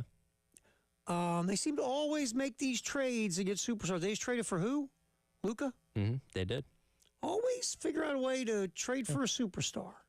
Goes back to good ownership, good management, you know, and that's... No, I'm going to put on my tinfoil hat. All right. NBA makes them. The NBA wants to make sure that LA is always at the forefront. If that was the case, they would not have struggled so much these past couple years with LeBron. Yeah, they won that title in the bubble. They did. And besides that, do you count, like, how much weight do you put on the bubble title? I count them, but I don't weigh them. It's like like the Dodgers winning the World Series. Yeah. Like, yeah, they won, but like I really count, like, you know, last year. Yeah. You know what I mean? I see. I'm with you. I count it because they played it. Sure. And I don't want to take away from the fact you did play for a championship. But how much weight do I put on it? Not as much. Not as much. Yeah. No, not as much. Like, okay, yeah. Especially that Dodger World Series. Yeah, it's like, yes, you were recognized as that year's World Series champion. They played a fourth of the games. There were COVID cancellations left and right. Like, I take that with a little bit of a grain of And that salt. NBA thing in the bubble, the way it was. Just, Yeah. You know, I mean, you're trying. I get it. Yeah, you gave us a product, which we appreciate, because there was nothing else going on at that time. But, yeah, I feel like that's just kind of one of those things that, and this goes for every championship, they're not just those, but little asterisks next to those, like, all right, this was weird. It just wasn't the norm, right? It was not Since the it wasn't normal. It was weird. It was bizarre. You didn't play as many games. You had these artificial setups. Yeah. I find myself forgetting a lot of things that happened in that sports year. I know I watched it, but I'm like, oh yeah, that happened. I think we purposely just tried to forget the I whole think thing. we did. Yeah. I think it was tough to take seriously at times. Well, I mean, look at the college football world that year. Oh my God. I mean, you got the SEC playing only SEC schedule. Big Ten wanted to shut her down. You'd be the day before a game, like, oh, game's canceled. Everybody tested positive. Everybody for COVID. tested positive. All right, all right, we're gonna play that game on December 20th instead. Sure, why not? Yeah. All right. Greatest day in the history of the world, 1993. Michael Jordan scores 55 to lead the Bulls over the Suns to go up 3-1 in the NBA Finals. Obviously, the Bulls won that series because they never lost an NBA championship final series with Michael Jordan. 1993, Ken Griffey Jr. hits his 100th career home run for the Seattle Mariners. It's a shame the injuries hit Griffey because it feels like if Ken Griffey Jr. stays healthy and continues on the career arc he was going, he's going to obliterate pretty much every offensive record. And look, he made the most of the healthy time that he did have, obviously. But yeah, there is that little degree of what could have been on top of that. 1995. Marlins outfielder Andre Dawson hits his 400th career home run, 429 career home runs. Andre Dawson was an MVP. He was a really good player. And we don't even talk about like he never existed now. Mm-hmm. He got basically the Cubs gave him a blank check to sign as a free agent with the Cubs, and he won an MVP award. But again, he won an MVP award for a crappy team, which always goes back to the, most valuable player. Is it the most valuable player to the team? Is it the most valuable player on a winning team? Is it the best player in the league? What constitutes a most valuable player award? Yeah. Andre Dawson, 400th career home run, ended up with 429 in his career. 1996, how about them Bulls? Chicago takes out Seattle in 6 games, win their 4th title in 6 years. 1998, the Detroit Red Wings become the first team to win consecutive Stanley Cups since Pittsburgh in 1992. They take out the Washington Caps in a 4-game sweep. The Red Wings used to be a dynasty. They stink now, for the most part. Mediocre at best. Yeah. They're starting to accumulate young talent. Steve Yzerman's back to run the front office. But again, the Red Wings used to be like one of the gold standard franchises in hockey. I mean, Detroit's one of the best hockey cities. Hockey town. Called Hockey Town for a reason. If they're not the best, they are one of the best. And yeah, it's been a while since they've been at that forefront. I mean, now they're just known for the people that throw octopi on the rink. The octopi or squid? Is it squid or an octopus? I thought it was an octopus. It's one of them. Tentacled. I mean, really, if you're in a hurry to go, creature. If you go to where you get one, if you ask for a squid and they give you an octopus, you know the difference? If you're in a hurry? Probably not. And, does security check for this? Do they just allow people to bring hide it them in? under their coats or something. They have to. Now, is it a live squid you have under your coat or a live octopus? I wouldn't trust that. No. Plus, I don't think if you got a live squid, I don't think it's surviving too long out of the water. Probably not. Right? Yep. I'm sure there are a lot of people in our world today that really don't like that tradition, if you know what I'm saying. Probably not. And here's the thing. Imagine, too, you get hit in the back of the head with that thing from one that doesn't make it to the ice. Smack. Probably not a fun experience. So, how'd you get those stitches in the back of your head? Well, I was in a Red Wings game. Because here's the thing. Those things are slippery, so somebody can be trying to throw it on the ice, and boom, it lands in your nachos. And you think about it, man. After some beers, is your aim really going to be good? And, you just paid $12 for those nachos, and now there's a squid in it. Right. And, well, it depends on how hungry you are. I wouldn't do it. There are people who eat squid. I know there are, but I'm not one of them. I wouldn't trust the one that came out of the bag that the guy had underneath his coat walking in. You don't think that would be a smart thing to eat? I wouldn't. 1999, Maurice Green smashes the 100-meter world record by going 9.79 seconds in the 100, breaking the previous mark, 9.84, set by Dave Adair. Well, Dave. And where do you go, Dave? You didn't know that about Dave. Little known fact about Dave. There's a lot of things we don't know about Dave. Yes. And 2008, Tiger Woods wins the U.S. Open, 19-hole playoff of a Rocco Mediate, 14th career major. Tiger was on one leg because of his injuries. That's how good he was. Yeah, and he won the U.S. Open. Of course, people who saw it, he was on one good leg, his arm fell off, he lost an eyeball, and he still won the U.S. Open. Tiger was something else in his prime. All right, it's a great day in the history of the world. Firehouse Up text the hour next, 803-404-6100, and we'll get our handoff with the postgame show sponsored by Little Pigs on Alpine here on The Game.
Firehouse subtext the hour 803-404-6100. Then we'll do our handoff with our buddy Jay Phillips from the postgame show, sponsored by Little Pigs on Alpine. What do you got on the old text machine there, Tyler? Amos Texter says if you're leading the Jello Shot Challenge, you should automatically get spotted or run in every game. I agree with that.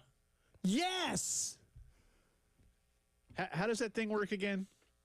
It's just the fan. You're a fan, and you just as many as you can do. I think when you buy it, they'll ask like, okay, what team do you want this for? Because there's locals there that aren't with a team, but hey, I'm a local to Omaha. I want to give it to Murray State. So you tell them who you want it to account for, and that's where it goes. Like we heard in the story, the owner tells a story. You can play the sound later about it.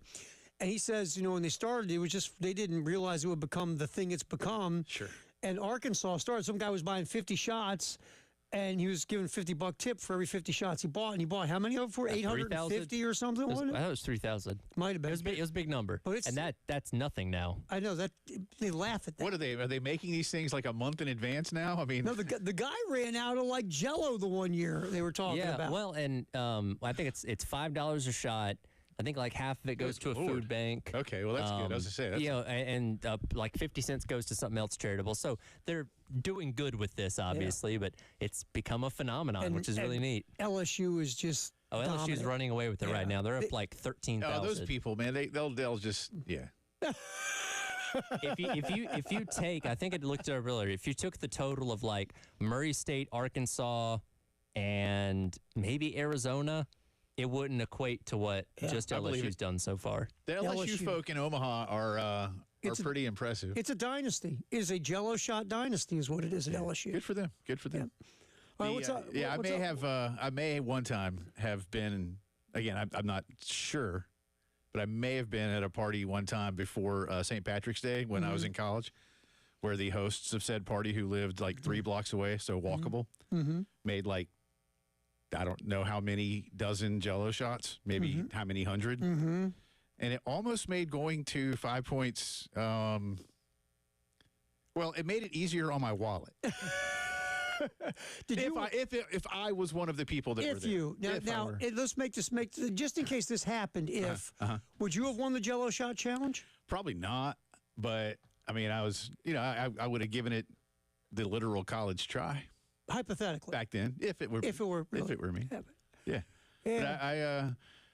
But they catch up with you, and I don't know if the hosts of said party, I don't know if it was like just all vodka as the liquid for the Jello, or a little bit of water, like just to make sure that it's going to mold properly.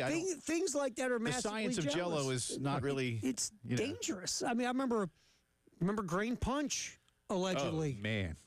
You want to talk about dangerous? It tasted way too good, I heard. Well, but it catches up with you. Oh yeah. Well, it all does. Oh yeah, and you know what? When you wake up the next day in a barn 5 miles outside of town.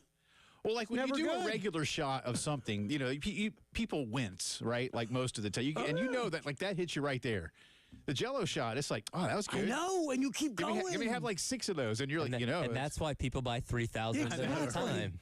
I mean, hypothetically. Yes. Hypothetically, of course. Yes, what do you got coming up on the old shindig, my friend? We're going to talk a lot about the World Series, and I mean, what a day at Oakmont. We'll get into some of that. Plus, the national love for Lenoris. I know. Is only Bruce Feldman, growing. Man. When Feldman does a feature piece on you, and by the way, level. The other good part of it is the expectation. Yeah. So we're gonna get into that, and we have a food-themed start bench drop. Nice. Yeah. Jay, Elijah, postgame show coming up next. Dave, Tyler, nice work. Do it again tomorrow.